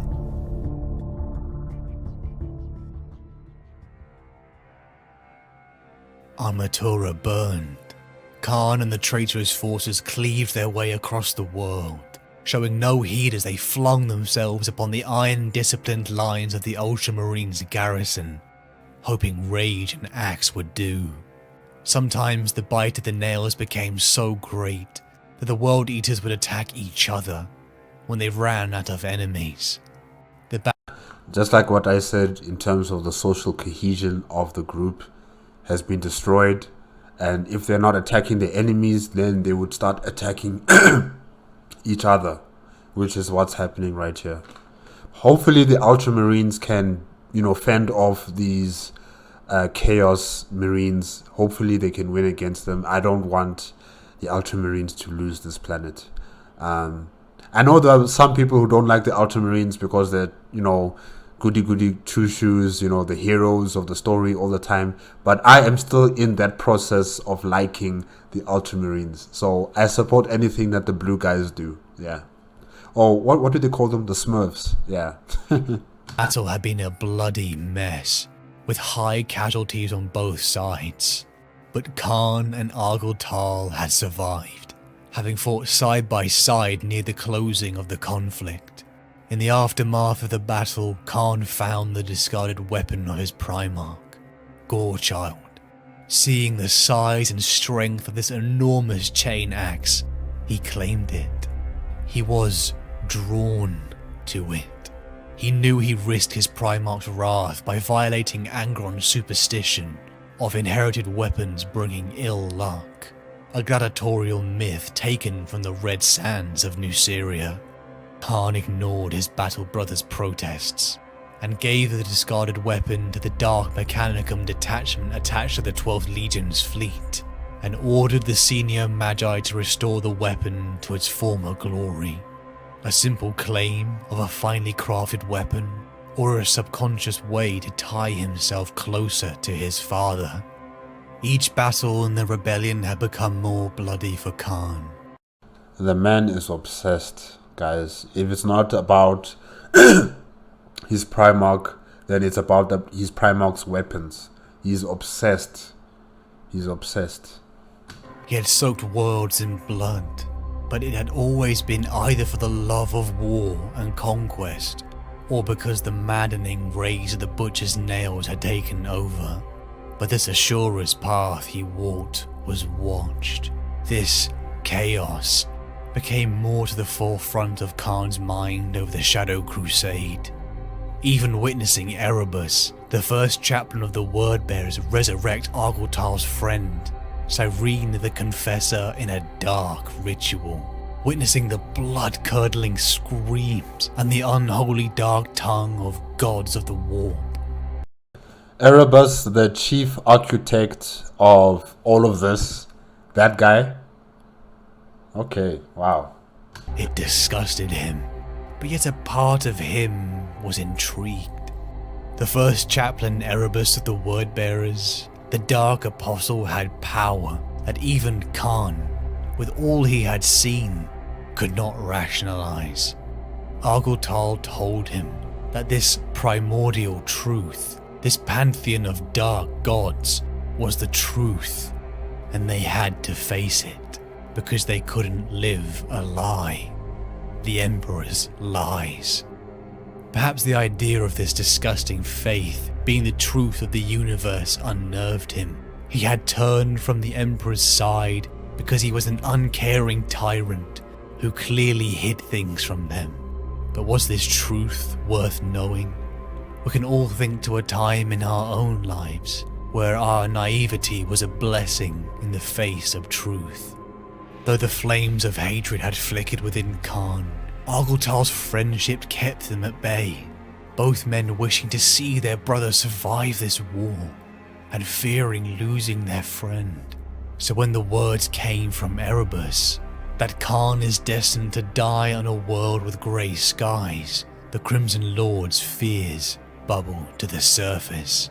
The two traitor legions in the ashes of Armatura moved on to their next target. Angron was dying.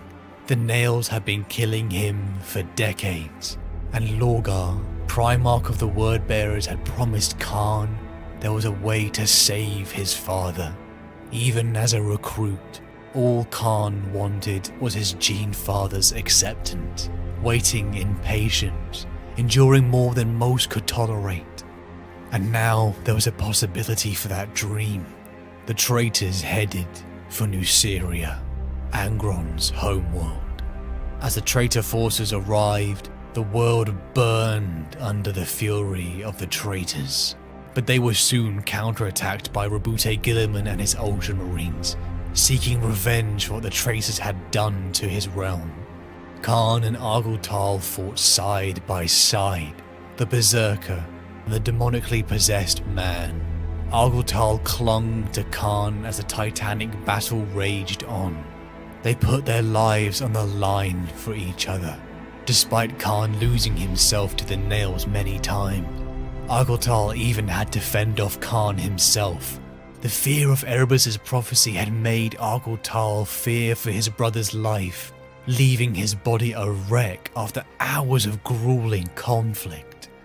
Thousands lay dead, but Kharn had survived, and as Argyltal gazed off into the world's orange skies, his mentor Erebus approached, congratulating him for saving his brother.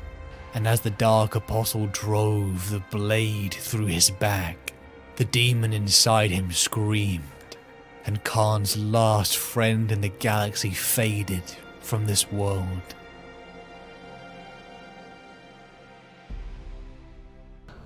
Okay, so Erebus killed Argyltal,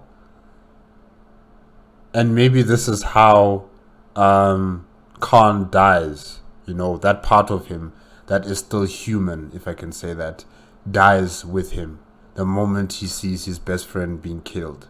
I guess that's what Erebus was talking about. Wow, okay.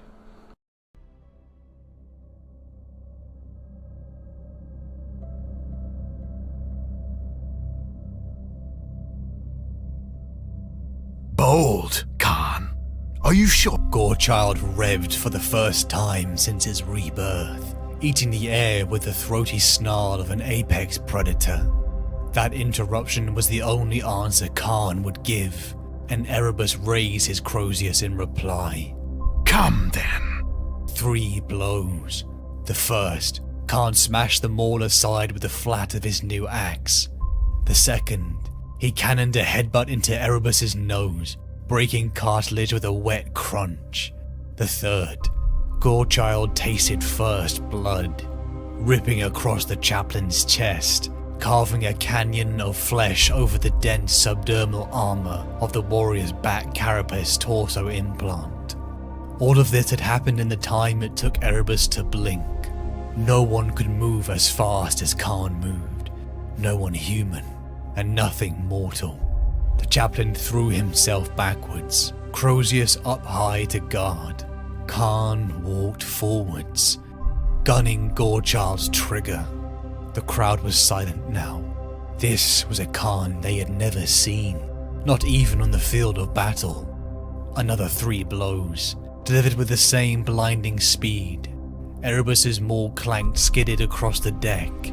He took a fist to the throat and a boot to the stomach, knocking him back with enough force to send him crashing onto the blood-stained iron grillwork. He looked up at Kharn from the ground and saw his death in the World Eater's eyes. He had never seen this before, not in any of the paths of possibility. It couldn't be happening. It couldn't end like this. He was Destiny's hand. Kharn looked down at him, clearly allowing time for the chaplain to recover his Crozius. Get up. Erebus rose, his mace in his hands. He attacked this time, showing him the speed and skill that had allowed him to hold his own against Lucius of the Emperor's Children and Loken of the old Lunar Wolves. His Crozius trailed, killing lightning, buzzing furiously as it thrummed through the empty air again and again. Kharn weaved aside from every blow, quicker than a blink, surely quicker than muscles could ever allow. Their weapons clashed together. Kharn had parried the last blow. Erebus expected accusation in the World Eater's eyes, or surely anger. He saw neither. Worse, he saw bored indulgence. The captain even sighed. 3 more blows. Erebus was on the deck before he even knew how. Pain flared across his chest, hot and urgent, matching the thick throb of his smashed face. He reached to the wound with a hand that was no longer there. His hand was on the deck, several meters. This is not a fight, this is a beatdown. And now he lost his hand? Oh. What were you thinking, Erebus? What were you thinking? Really, now you're gonna die. Inches away, blood leaked from the chewed veins nestled in the meat of his severed limb, turning unbelieving eyes downwards. He saw where his arm now ended at the wrist. Going to need an augmetic for that, Kargos said from the crowd. Several warriors laughed, but few with any relish. They were too fascinated with what was unfolding. Erebus looked up at Kharn again. He was just waiting. Get up. The chaplain rose. Kharn didn't wait this time. The blows were bloody blurs of whining motor and tearing chain teeth. Pain bloomed across Erebus's body, and he was face down on the deck again before he managed to fully rise from the last time. Even without his armor's pain nullifiers and chemical stimulants, Erebus suppressed the pain by whisper chanting a sacred mandala. Kharn interrupted it. Get up. Erebus actually tried, but he froze in place when he felt Gorechild's teeth across his spine. The idling chain blade was purring and breathing out its Promethean fuel stink. The axe's stilled teeth kissing Erebus's vertebrae. Never, not even in fragmentary glimpses, had he foreseen this duel. It couldn't end like this. He couldn't die here. There was so much to do. Cygnus Prime, Terra herself. In all the 10,000 futures, Erebus had seen himself fighting the long war to the very last. The very same second Erebus reached to the ritual knife at his belt, with his remaining hand, Kharn pulled the chain axe's trigger. There should have been a scream. Everyone expected it. Every warrior present waited to hear the first chaplain of the Word-bearer's shriek as Gorechild bit into his flesh. But there was nothing beyond the rotating whine of an axe blade chewing empty air. No one seemed surprised at the display of the Word-bearer's sorcery. Even fewer were surprised at the cowardice. Kharn turned from the bloody marking on the deck, leaving the circle without a word. Wait, okay, I don't get it. Wait, are you telling me that Erebus teleported? He teleported. Erebus has the ability to teleport. That's cheating. That is cheating. Wow. Okay, this guy's got some powerful friends in the warp. I don't know which chaos god does he pray to. Maybe he he supports. He's been supported by all of them. Maybe, I don't know. But yeah, he's got some very powerful friends. For them to give him this ability to teleport. Wow. Okay. He murdered him. In the ashes of Nuceria, Erebus murdered Argyle, stabbing him in the back, and Kharn wasn't there to save him. He had been distracted by the horrifying events that had gripped his Primarch. Angron had been locked within a fierce duel with his brother Rabute Gilliman, falling even further into the madness of the Butcher's nails, his mind screaming with rage and pain. He truly was dying. At the moment of Angron's victory over his brother, Lorgar used this opportunity and began a chaos ritual, using Angron's rage as a conduit and the power of the sacrifices taken over the Shadow Crusade. Lorgar channeled the power of chaos directly into his brother, swelling him with dark power. Angron's form exploded in a storm of dark energy and blood. What emerged from the epicenter of hate was a massive, hulking creature with crimson skin, large wings, rows of jagged teeth, bulging muscles, cloven feet and claws. He was covered in smoking, dripping gore. Kharn is a chaos demon now. He is a chaos demon.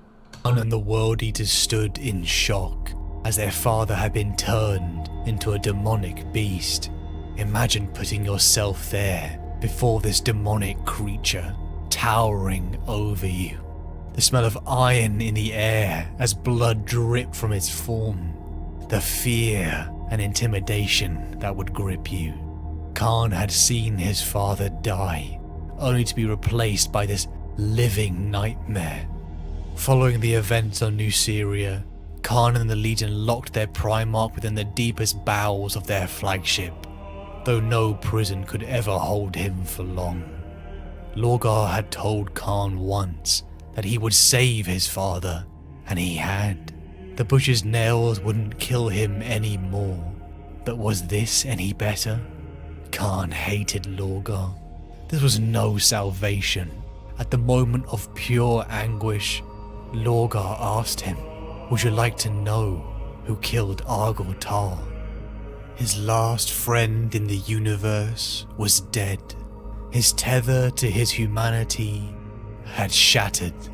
Erebus killed his friend. The hatred bubbled within. This was no sting of the nails. This was the man, Kharn. His fury, his hate. You can imagine it. The anger of when a friend, a brother, is taken from you and you were not ready. When you didn't even have the chance to say goodbye. You didn't even have the chance to be there to help. Kharn strode to the fighting pits inside the Legion's flagship and challenged Erebus in a duel to the death. Sanguinis extremis. Erebus was confident, but all of that drained away as Kharn struck with a reforged Gorechild, a chain axe that was so immensely heavy it should have taken 2 hands to wield it. The cheering crowd turned to hushed silence, as Kharn seemed to move with a speed and strength they had never seen before. Erebus had murdered Argotal. I think he is also being, given support by one of the Chaos Gods. I'm not sure which one, but yeah, the reason why he has such supernatural strength, more than usual for a Space Marine, is because he's being imbued with the power from the one of the Chaos Gods. Yeah. Because his friendship kept Kharn tied to his humanity. Erebus saw that this would prevent Kharn's destiny, the path that led to the dark gods of chaos, an 8-fold path, an Ashura's path. Before he could finish him, Erebus teleported himself away like the coward he was. Kharn had been transformed. He was something deadlier, more of the beast and less of the man. Following his duel, he made his way to the deepest bowels of the Legion's flagship, to his Primarch. He found the hulking demonic beast. Angron was a mewling creature now, scattered amongst corpses, bouncing between moments of forgetfulness and seething rage. Kharn thought that the Primarch probably did not even recognize the creature he saw reflected in the pools of blood, lying at his feet. It wounded Kharn to see his father suffer like this, suffering what Lorgar had done to him. Even now, Kharn didn't want to lose him. The price for Angron's salvation, his immortality, chilled him to the core. Angron was inconsolable. This is not freedom. It is slavery, he cried out. Kneeling in front of the monster that was his Primarch, Angron ordered Kharn to bring him the slaves from the lower decks, and he told him to build him a throne of skulls. And then Angron uttered the words that would haunt Kharn for the rest of his life. Blood. Blood for the blood god. Blood for my lord Khorne. Skulls for the skull throne.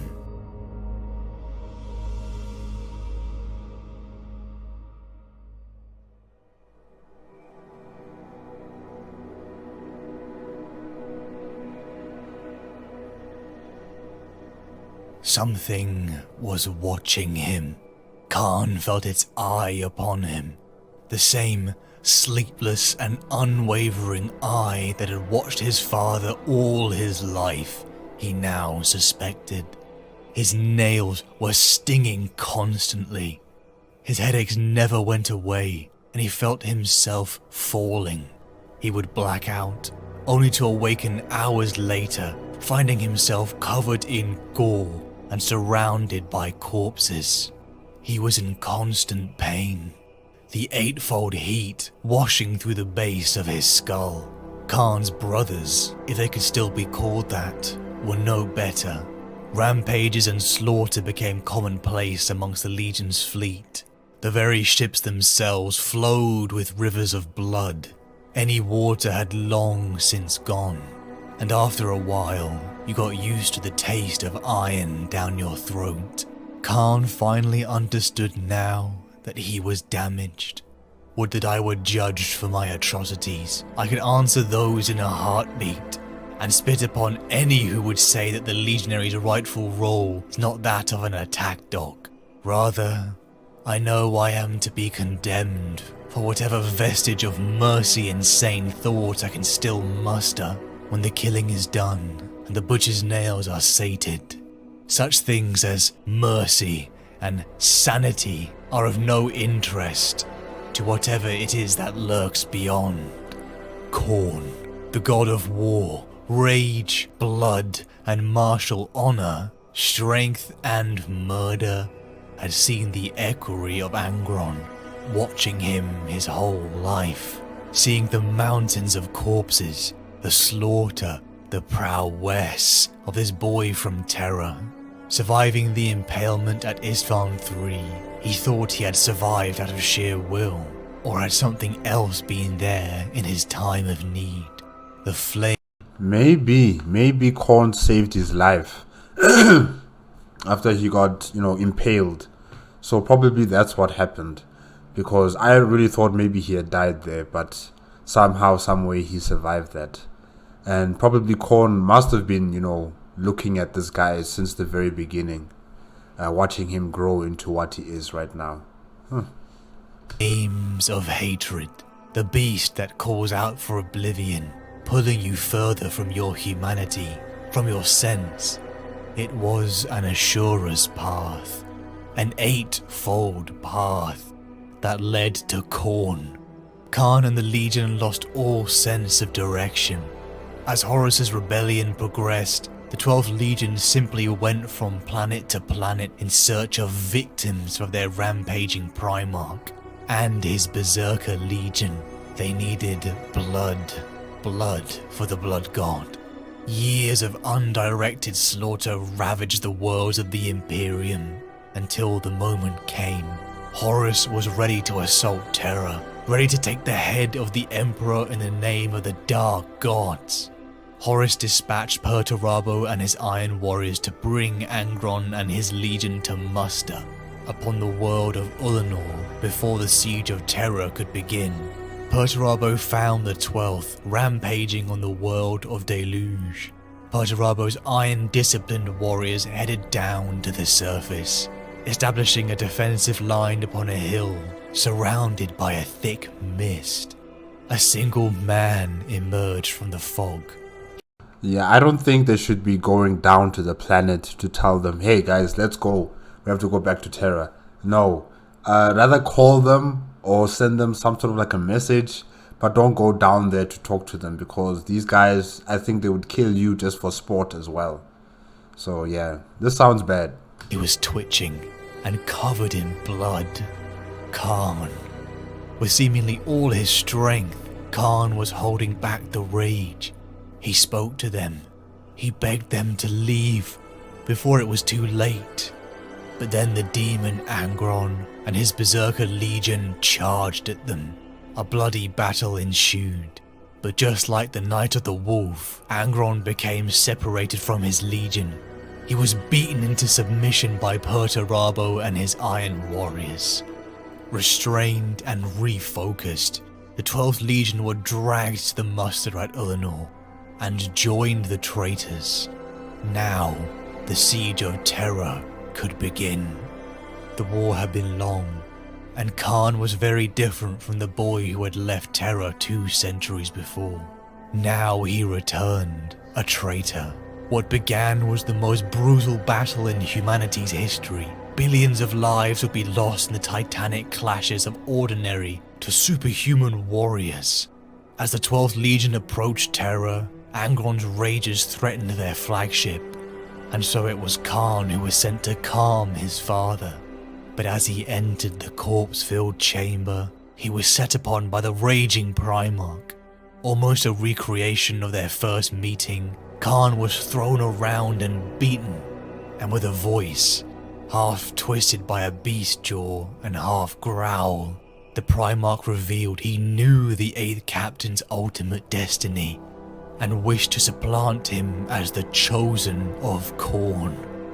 Before Angron could finish him, Kharn placed a teleporter on the Primarch, which transported him to the shifting maze within the nearby Night Lord's flagship, Nightfall. His father almost killed him.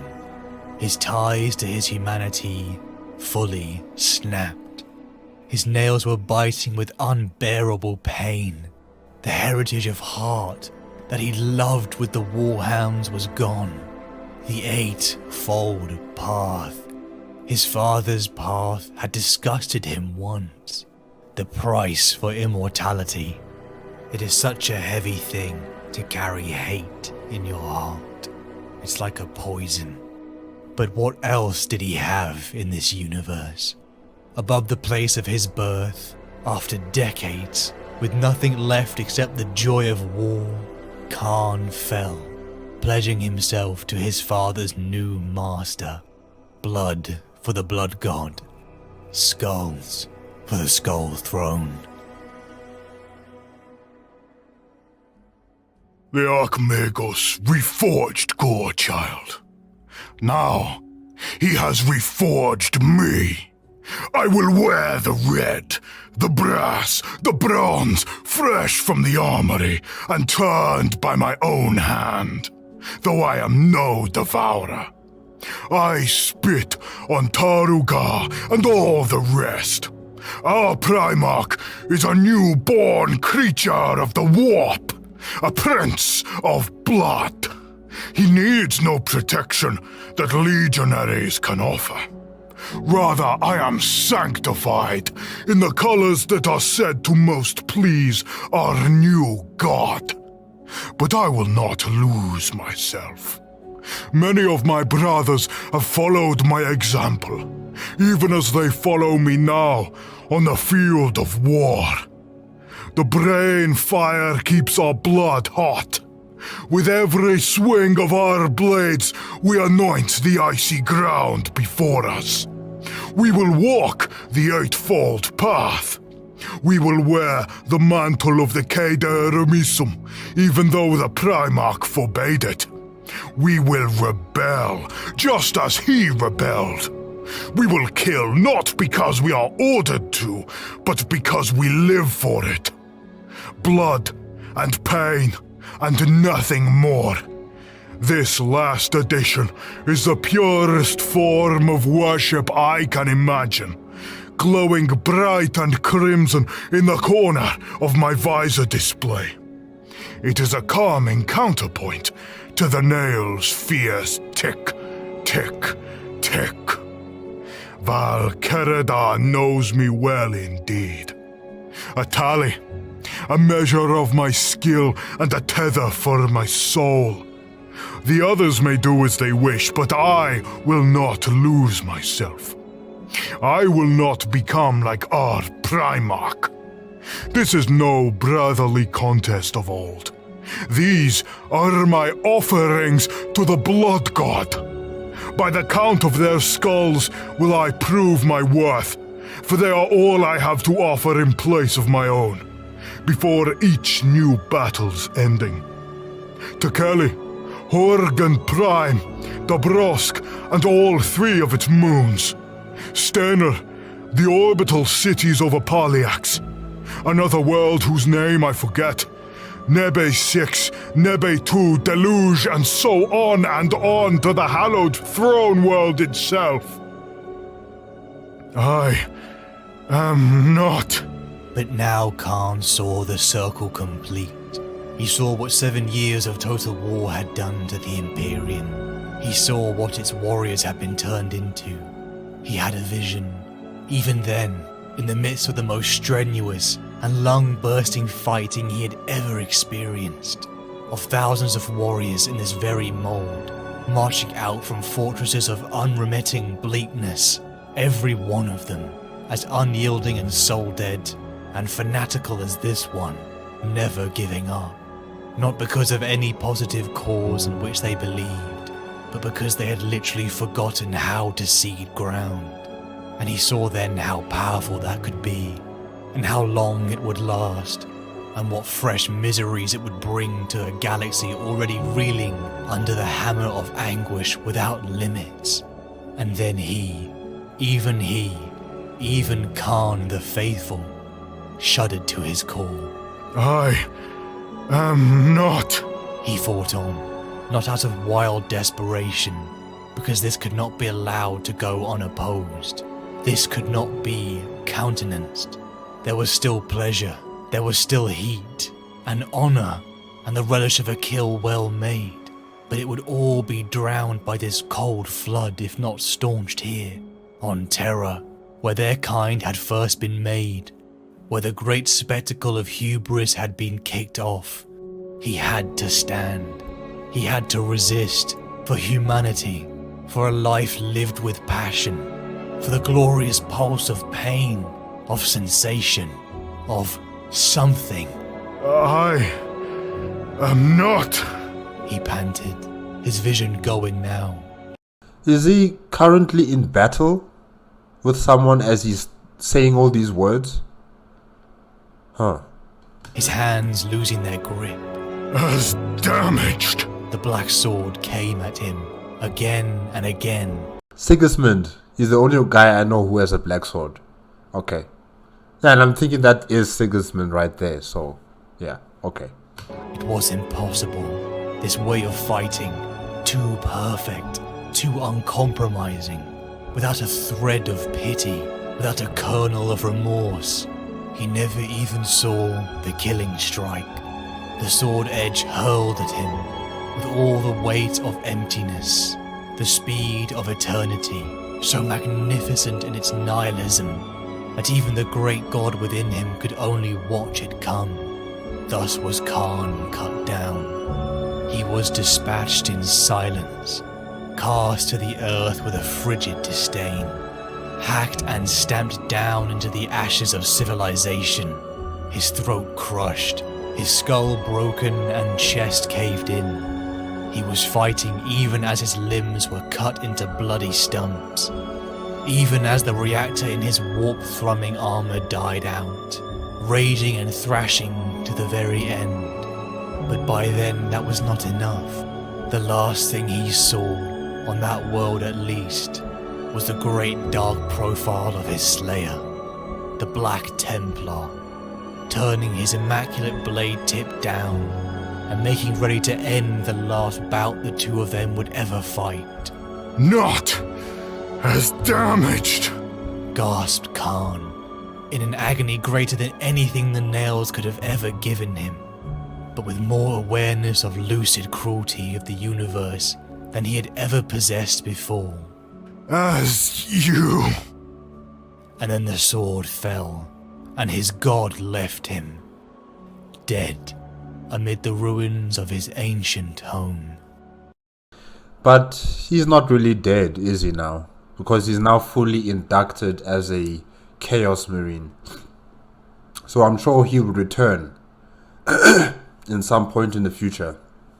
I'm not sure if it'll be on Terra, but somewhere in the universe he'll just come from the warp and he will be fighting for the Blood God yet again. He'll be fighting for Kharn again. So yeah, Kharn is not really dead. His original body is dead, but his spirit belongs to the warp, and the gods in the chaos, world will return him back to the materium in due time. Yeah.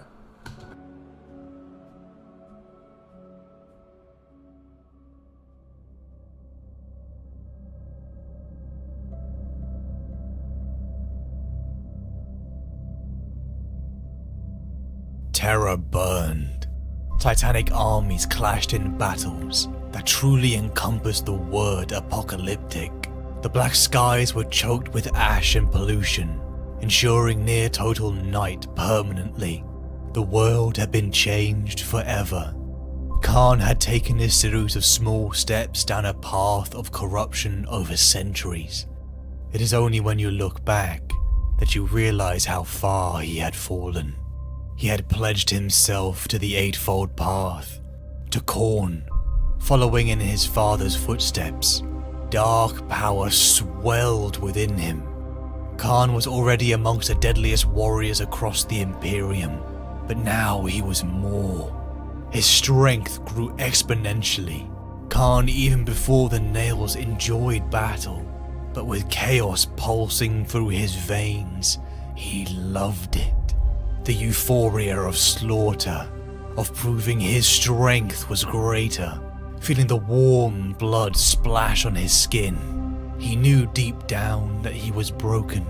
He had promised not to lose himself, but those words were hollow, and the power he had gained was incredible. The mind makes... When did he promise not to lose himself? I know he made other promises, like, to his brothers and to the Emperor and to the Primarch, but when did he ever make a promise never to lose himself? No. I don't remember that. Some powerless, and give strength to others. But this was not his strength. It was someone else's power. Kharn joined the ground assault upon the throne world. In the battle for the Lion's Gate spaceport, thousands of warriors clashed. Previous friends and veterans killed each other in the grind of war. Kharn and the World Eaters flung themselves upon the defending Imperial fists. Kharn personally cleaving down dozens of Dawn's finest sons.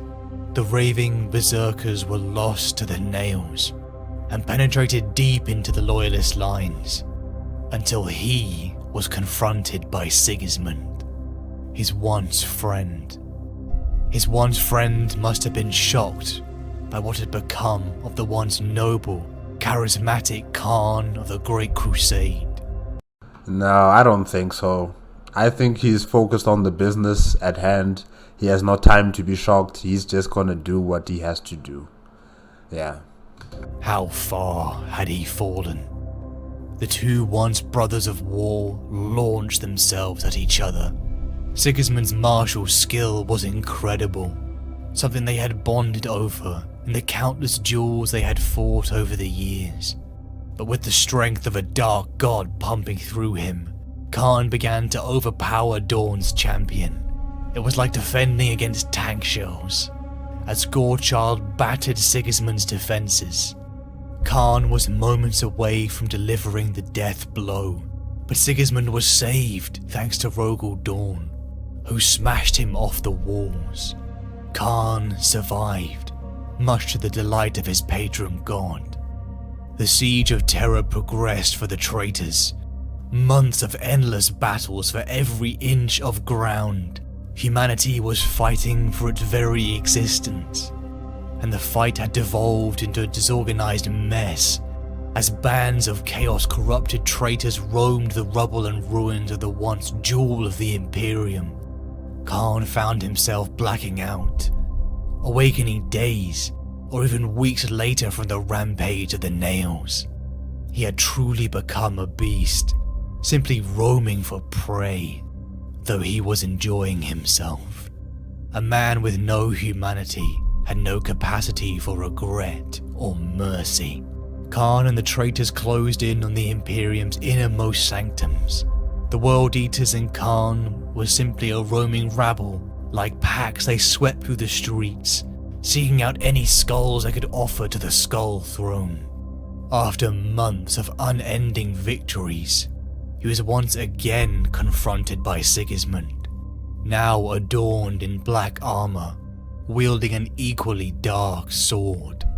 The two legends clashed again, chain axe grinding against the black steel, the mad, corrupted Kharn against the calm Emperor's champion. The two tapped into the world of unspoken understanding that lies within combat, revealing the inner core of each warrior. But something was wrong. Kharn was a blazing hot fury. He was the flames of hatred, but he felt nothing from Sigismund. He was empty. As the legendary figures clashed amongst the blood, fire and smoke, they were even. How could this be? Kharn had surrendered himself to Khorne for his father, to have power like his father. He had damaged himself for power, but Sigismund matched him. Even with his dark god flooding power into his veins, he started to be pushed back. Sigismund was cold, uncaring, a razor-sharpened thing, and Kharn knew now he was fighting this affront to humanity. He now knew Sigismund had been damaged more than him. Even with his dark god screaming through him, Kharn was powerless, and his once friend plunged the black sword through his chest. The boy from Terra faded from this world, dying upon the sands, with not a single person to mourn his loss. I think Kharn died a long time ago. You know, what we're seeing here is just a pale imitation of Kharn. I think Kharn died the moment he killed his first brother. what was his name again? Magos. Yeah, as soon as he killed his first brother, the Kharn we knew, the Kharn that was alive, he's dead now. This person that we're seeing here from that very moment is just a pale imitation, a shadow, an echo of the past. It's just something else. It's not really Kharn. Pity the man with nothing to love or be loved. Kharn died, a hollow shell of the man he had once been, but the blood god was not done with him yet. And I'm wondering, Astartes that die on the field of battle, right? Do they have like a cemetery where they're being buried after they've retrieved their gene seeds? Like, is there a place where you bury Astartes? Is there like a planet where it's specifically reserved as a cemetery for where these Astartes soldiers get buried, and people are able to go there to mourn their deaths or something like that? Is there a place like that, or are their bodies just left there just to rot after they've taken out the gene seed?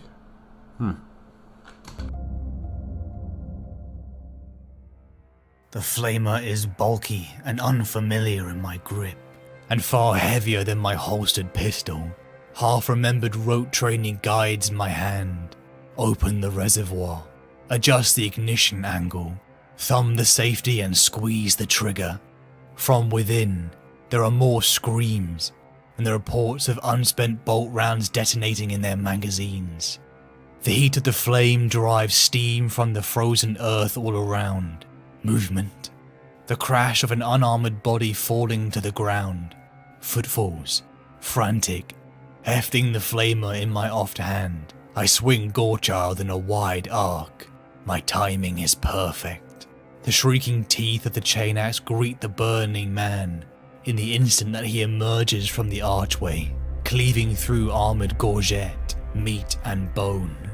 His head strikes the floor before he would have registered the fresh pain of the blow. The tally reading in my visor scores the kill, 1,302. A small red skull icon flashes next to it. As the telemeter transmits the location, I do not know who receives the data. All I know is that my kills are always waiting for me when I return. Fresh skulls, jumbled into heaps at my arming post. None shall surpass my count this day. The main causeway is tremendous underfoot. The blood which before had run freely upon the flagstones, now freezing in the plummeting temperatures of the Scalathrax night. Horphos rhymes the armour of the fallen, marked with the darker patches of cinnabar where Gorechild had done his work. True enough, I have never known cold like it. Not the deep cold of the tundra on Gedron 5, nor the icy gales that scorned the mountain passes on Tekeli. This is a cold which burns and bites, a cold which threatens to steal away the fire inside. Okay, I'm not sure about this. Are we still on Terra as he's talking right now, or is this another battle somewhere else? Yeah, I'm a bit confused. But not from me. Victory or death. The sons of Angron will never again know defeat. I will not allow it. Our foes will fall, or we will offer ourselves to Kharn in their stead. To the west, the kneeing of another sonic attack echoes in the darkness. My boots skid upon the loose debris as I double backwards towards the sound, the rage building within me once more. Fulgrim may have forsaken them, but his bastard children shall pay the price, for hit too late. I spot the ambush. Time slows. The shadows around me erupt in a blaze of bolter fire, shells detonating and peppering the flesh of my bare arm with shrapnel. In the millisecond before I leap, I count 3 shooters and another concealed figure.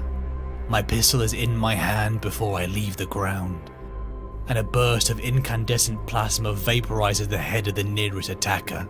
Momentary regret over the loss of the skull. 1,303. A stray bolt. Gotta collect those skulls, eh? Strikes my breastplate, sending my leap wide and forcing me to dispatch the concealed warrior. With an improvised backhand strike, I whirl around to cleave through the bolt gun of the third before slamming him insensibly to the floor and hurling Gorechild to the left. The chain axe bites deep into the throats of the last legionary, and arterial blood strikes the vaulted roof of the arcade. 1305. The rage fades. I stand over the prone warrior as he scrabbles to find a weapon. Words. Anger. His face is familiar to me. Gruner. Backed into a corner amongst the bodies of our fallen brethren, he speaks of madness and of betrayal. He curses me. The berserker champion who will strike down his own legionary once more. Whelp, master. Who are you to doubt me? I was the first to stand upon the walls of the Imperial Palace. I was the last to be borne away from Terra, my body broken by the slaying of 1 million of the Emperor's lackeys through the breach at Lion's Gate. None shall ever surpass my count. The contest is over. I won. The weakness of others is the reason we were defeated. Weakness in the other legions and our own.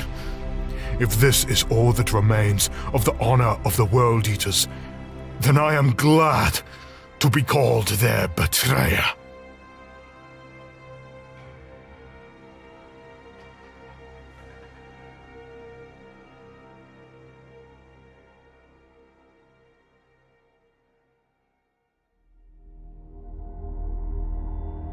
Kharn died upon Terra, the boy who had given up a normal life to sail the stars and conquer the galaxy for the Imperium of mankind. He endured the pain of the surgeon's knife, transforming into a superhuman, altered in body and mind.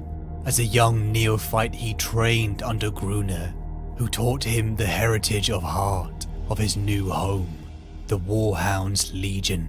The contest, the first one to reach 1,000 skulls wins. You know, I wonder what would have happened if he had not joined the Emperor's program to make Astartes. What would have happened to this guy? You know, I know he used to live on Terra, so I'm just wondering what kind of life would he have had if he had not joined the Astartes program. You know, he could have been something else other than this. I'm not sure what it could have been exactly, but definitely he could have been something totally different. And probably much more happier as a person. Yeah, it's just weird, really. After all that he has gone through, after everything that he has done, this is what it has resulted to. You know, this is the end for him. Yeah. A brutal legion's pledge to the galaxy. They knew what they were. They were conquerors who enjoyed the strength and brotherhood of war. They swore oaths to the Emperor and each other, an oath of moment. Kharn had grown into a deadly warrior who flourished under the Legion's teachings and was admired by all, especially for his easy, straightforward nature. How could you not respect this charismatic figure? Kharn loved his legion and the brotherhood he shared with them, and this very pride saved his life when he came face to face with his Primarch.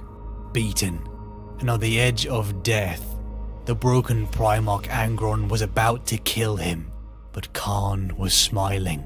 His pride in his brotherhood shone from the lips of the man on the edge of death.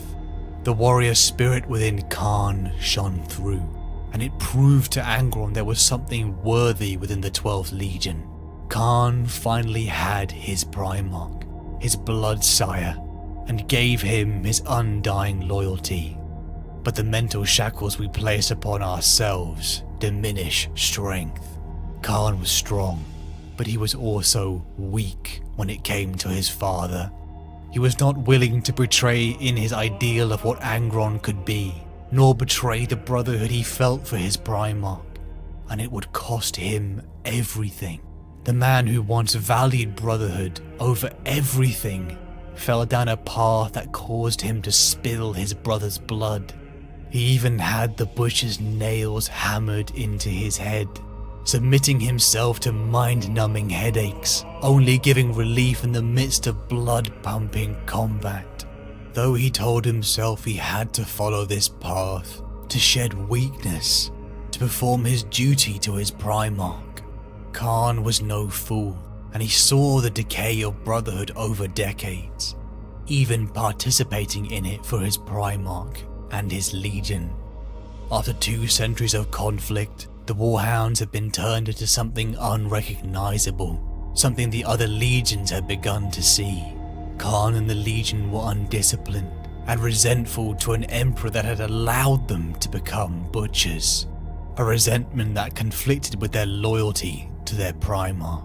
They were a legion falling apart, Kharn and his so-called brothers fighting against the Nails and losing. Kharn. This is exactly like what I've been saying before in terms of with the Emperor.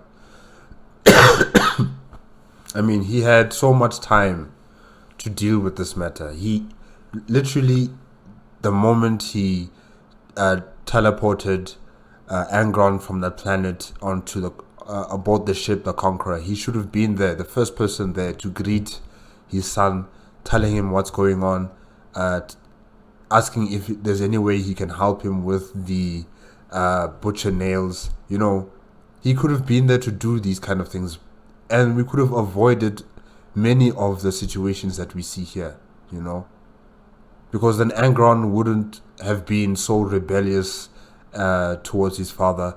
He wouldn't have been able to change the rest of his sons of the 12th Legion into these butcher nail people as well, you know. And Angron would have also changed his own personality. He wouldn't be this person that we see today. The way he's so angry, the way he's unpredictable, the way he treats his Legion more like toys to be played with on in the playground, instead of seeing them as his valued sons, you know.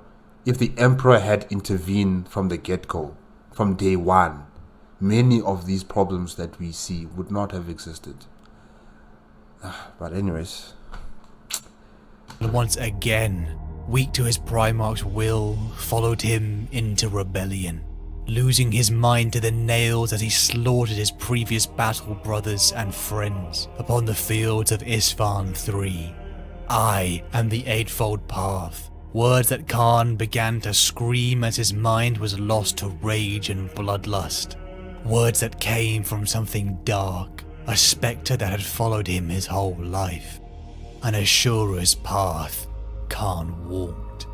His humanity was melting away as he kept doing the things Angron asked of him. It even cost him a possible path to salvation for his brothers, as his own feelings of shame and guilt caused him to murder Calliston, and the path to sanity. As the Horus Heresy raged, Kharn and the World Eaters descended further and further into depravity, and countless innocents died at their hands. Argyltal asked him why he tolerated his path, his Primarch. It is our shame to bear before the other legions, brother. Angron was broken long before he ever reached us. Why do you think we let him beat the nails into our heads? We hoped that by breaking ourselves upon the same anvil, we'd finally feel unity with our father. And it didn't work. As the flames of hatred grew within him, Argyltal kept him tethered to the last vestiges of his humanity and brotherhood. But his friend was murdered, snapping the last piece of nobility within him. He became more of a beast, and he moved with a strength and speed beyond any mortal. As a man with no friends or brothers, and with the events of the Shadow Crusade, Kharn had one thing left, his Primarch, even if he had become a monster. Once again that weakness flourished, and he followed him into the embrace of the warp for Khorne. Kharn died upon Terra, the place of his birth, confounded with the fact that he had chosen power, his one benefit to this path, and yet it meant nothing in the face of strength. Sigismund's strength. Kharn awoke following the Siege of Terra, resurrected by his dark patron. As the traitors left Terra in defeat, they spread to the corners of the galaxy. At the Battle of Scalthralax, between the Emperor's children and the World Eaters, Kharn and the remnants of the World Eaters' legions advanced stalled under a storm cold enough to kill an Astarte. Kharn became disgusted at their weakness and committed the final act upon his doomed path. He went from camp to camp and murdered everyone he came across, enemy and brother alike. It had come full circle. He'd even struck down Gruna, his once mentor, freeing himself from his last weakness, loyalty, and completing the contest of old. Wherever the name Kharn is echoed, fear and dread follows. The champion of the blood god is a hateful, fury-driven thing that exists only to revel in slaughter and death. Kharn the man is dead, a corrupted beast that calls out for the blood god is all that remains. Pity the man whose humanity has fallen to oblivion. There is nothing left to say now. Cherished dreams slip into nothingness as they float away upon the sea of change towards the far horizon. Quietly surrendered, beyond sight, beyond touch, fading softly with the dying of the sun. There is nothing left to say now. Everything comes to an end, and we all flounder in the darkness like lost children, with no hand to hold, no place to go, no new tomorrows. There is nothing left to say now. No more songs to sing, nor stories to tell. No dawns, no sunsets in this new time, as the light is forever extinguished, and naught else remains but oblivion.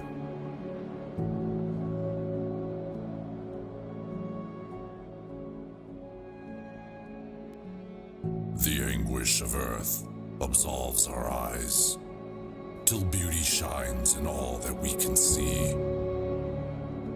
War is our scourge, yet war has made us wise. And fighting for our freedom, we are free.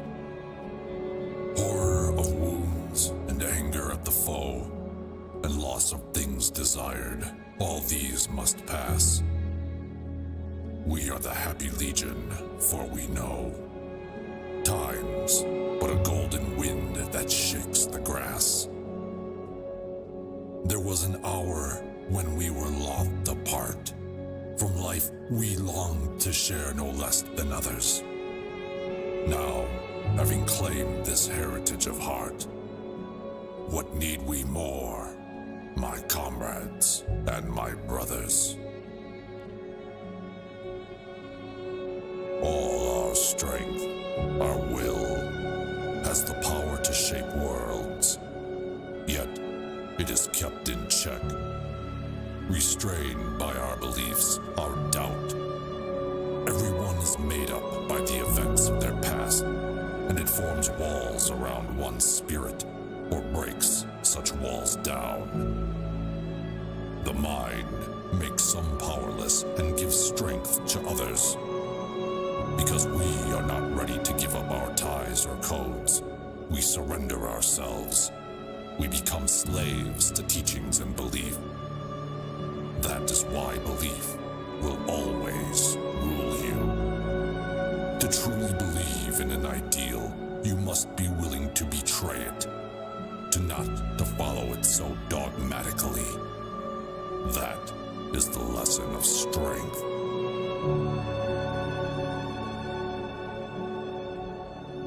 An Assure's path.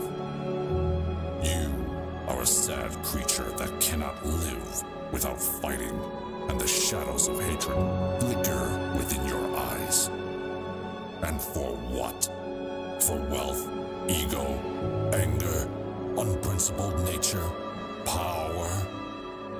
Always desiring to be superior to others, having no patience for your supposed inferiors, and belittling strangers, like a hawk flying high above and looking down on others. Without strength or purpose to guide you, you only fan the flames of hatred. You can see it, can't you? In your mind? You feel the warmth and heat of it.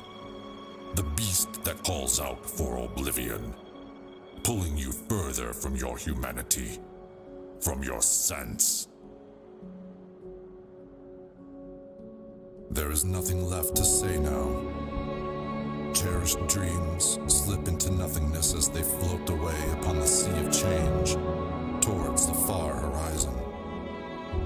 Quietly surrendered, beyond sight, beyond touch, fading softly with the dying of the sun. There is nothing left to say now. Everything comes to an end, and we all flounder in the darkness like lost children with no hand to hold, no place to go, no new tomorrows. There is nothing left to say now. No more songs to sing, nor stories to tell. No dawns, no sunsets in this new time. As the light is forever extinguished, and naught else remains but oblivion. Okay guys, that was Understanding Kharn the Betrayer, 40k lore, World Eaters featuring the Warhammer community by the Amber King.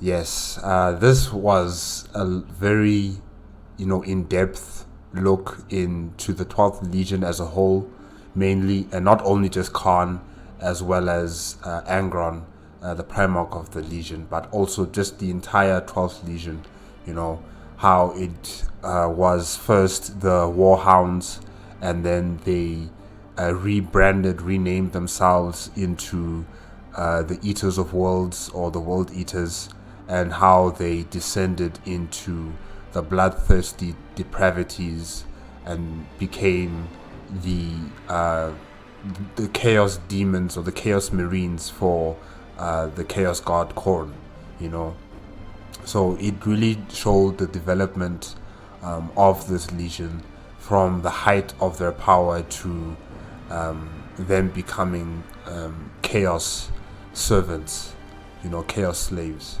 Kharn, I'm not sure if, I guess you could say he was a very ambitious Astartes soldier. He was one of the best at fighting. He was one of the best warriors. He was respected by other legionnaire captains and Astartes members and everybody else. Like, they just looked up to him. He was a very powerful, strong fighter that everybody respected. But there was something in him that was gnawing at him, something that was just scratching on him. And that was the fact that, all these other legions, they started having their Primarchs, and the 12th Legion were one of the last, I think, to actually have their Primarch. So this jealousy started growing inside him and also the rest of the Legion. They were also wanting to have a father that they could call their own. But in terms of Kharn, I think that affected him even more because, like I said before, I think he wants to be the best at everything, or he was celebrated as being someone at the best of everything. But there was one thing that he did not have that everybody else had, and that was a Primarch. And once he and the Legion finally have their Primarch, and their Primarch is not exactly like all the other Primarchs, Kharn was the only one who insisted on trying to communicate with his Primarch, to try and work it out with his Primarch, while all the other Astartes were, apprehensive on that idea, because the man is so dangerous, he's unpredictable, he's mentally unstable. But Kharn, took it upon himself to try and understand his, his gene father and try to fit him into the mold of the 12th Legion. No matter what the cost may be, he tried obsessively, I should say, to keep his Primarch inside the 12th Legion, and also for him to be loved by his father, to be respected by his father, to be trusted by his father. And also Angron himself, he, like the Amber King has said, that he's become a broken man. He's not like the Primarchs from the other legions. He is different.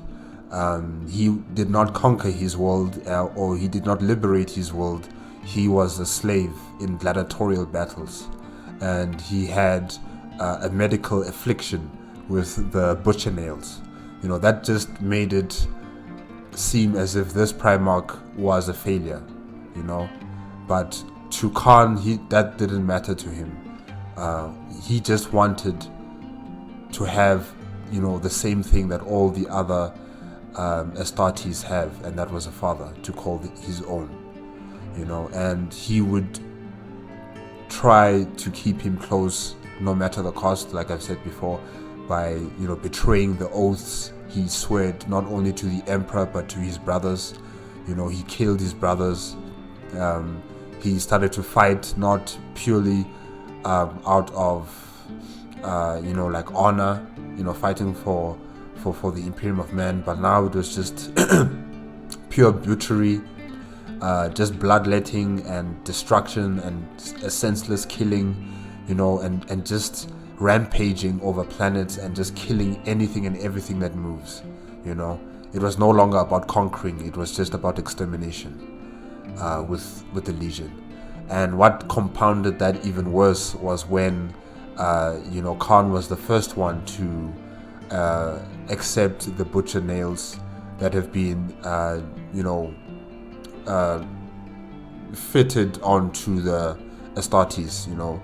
They tried to imitate their Primarch in terms of having these butcher nails.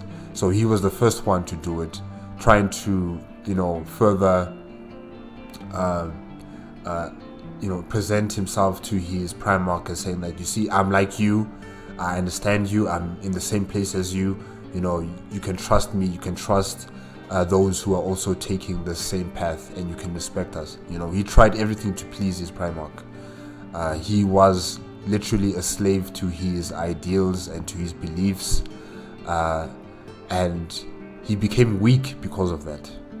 He may have been physically strong, one of the best, the strongest fighters, but he was weak. He was so weak. And that also infected the rest of the Legion as well, because, he was a close confidant of the Primarch, and everybody now looked up to him, not only as being one of the strongest fighters, but being one of the closest, highest echelons, in terms of the Legion now. So yeah, he not only did he become weak, but the rest of the Legion became weak because of him as well. But ultimately, the one who I place the blame on the most is obviously the Emperor of Mankind. The Emperor was nowhere to be seen for a very long time. Nowhere to be seen. He did not talk with his son. He did not try to understand his son. He did not try to help his son, take out these butcher nails. He didn't do anything. And I know he could have done something. That guy is very powerful. He's powerful in the warp with his magical abilities. So I'm sure he could have done something, to help his son. But he did nothing. It's as if he didn't care. Only until he, got some messages from telepaths saying that, some worlds are being completely eradicated, and that's when he took interest, because now Angron and his Legion are no longer conquering for the Imperium, but they are now butchering and killing humans and making worlds uninhabitable for the Empire's expansion throughout the galaxy. So yeah, really, I am so angry with the Emperor. Yet again, you know. I mean, if you've watched some of my other videos where, you know, we got to watch about Conrad Kurz and how he also fell out of favor with the Emperor because of the Emperor's, you know, decisions not to be close to to his son Conrad Kurz, not trying to understand him, not trying to talk with him and see what's the problem with Conrad Kurz. He didn't do any of that. He just left him to his own devices and to do as he pleases. And then he turned against the Emperor.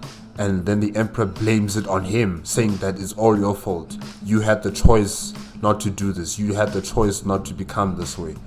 But then, you know, you have to also question, like, what have you done as the Emperor to try and help your sons? What have you done to try and make sure that they stay on the right path? He did nothing. With Conrad Kurz, with Angron, he did nothing with trying to help them out. He just sent, you know, what's his name again?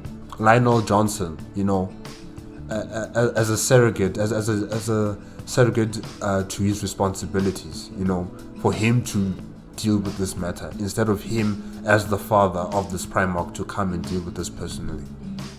It's just a lack of responsibility from him. It's astounding and it's frustrating, really. I mean, he's the Emperor of mankind, the all-knowing, the all-powerful being in this universe, and he can't deal with this matter. But yeah, guys, this was very interesting. This was very interesting, learning about Kharn and how he became the betrayer, learning about the 12th Legion, learning about Angron. But yeah, it was very, very interesting.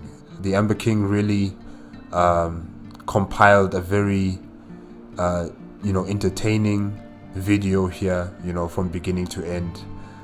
It's about like 1 hour 30 minutes if I'm not mistaken. Yeah, so yeah, it was very, very good. And guys, I guess that's it for today.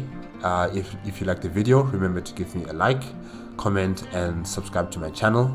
Click on the notification bell if any be up to date with my latest videos, and I will see you next time. Okay, bye bye.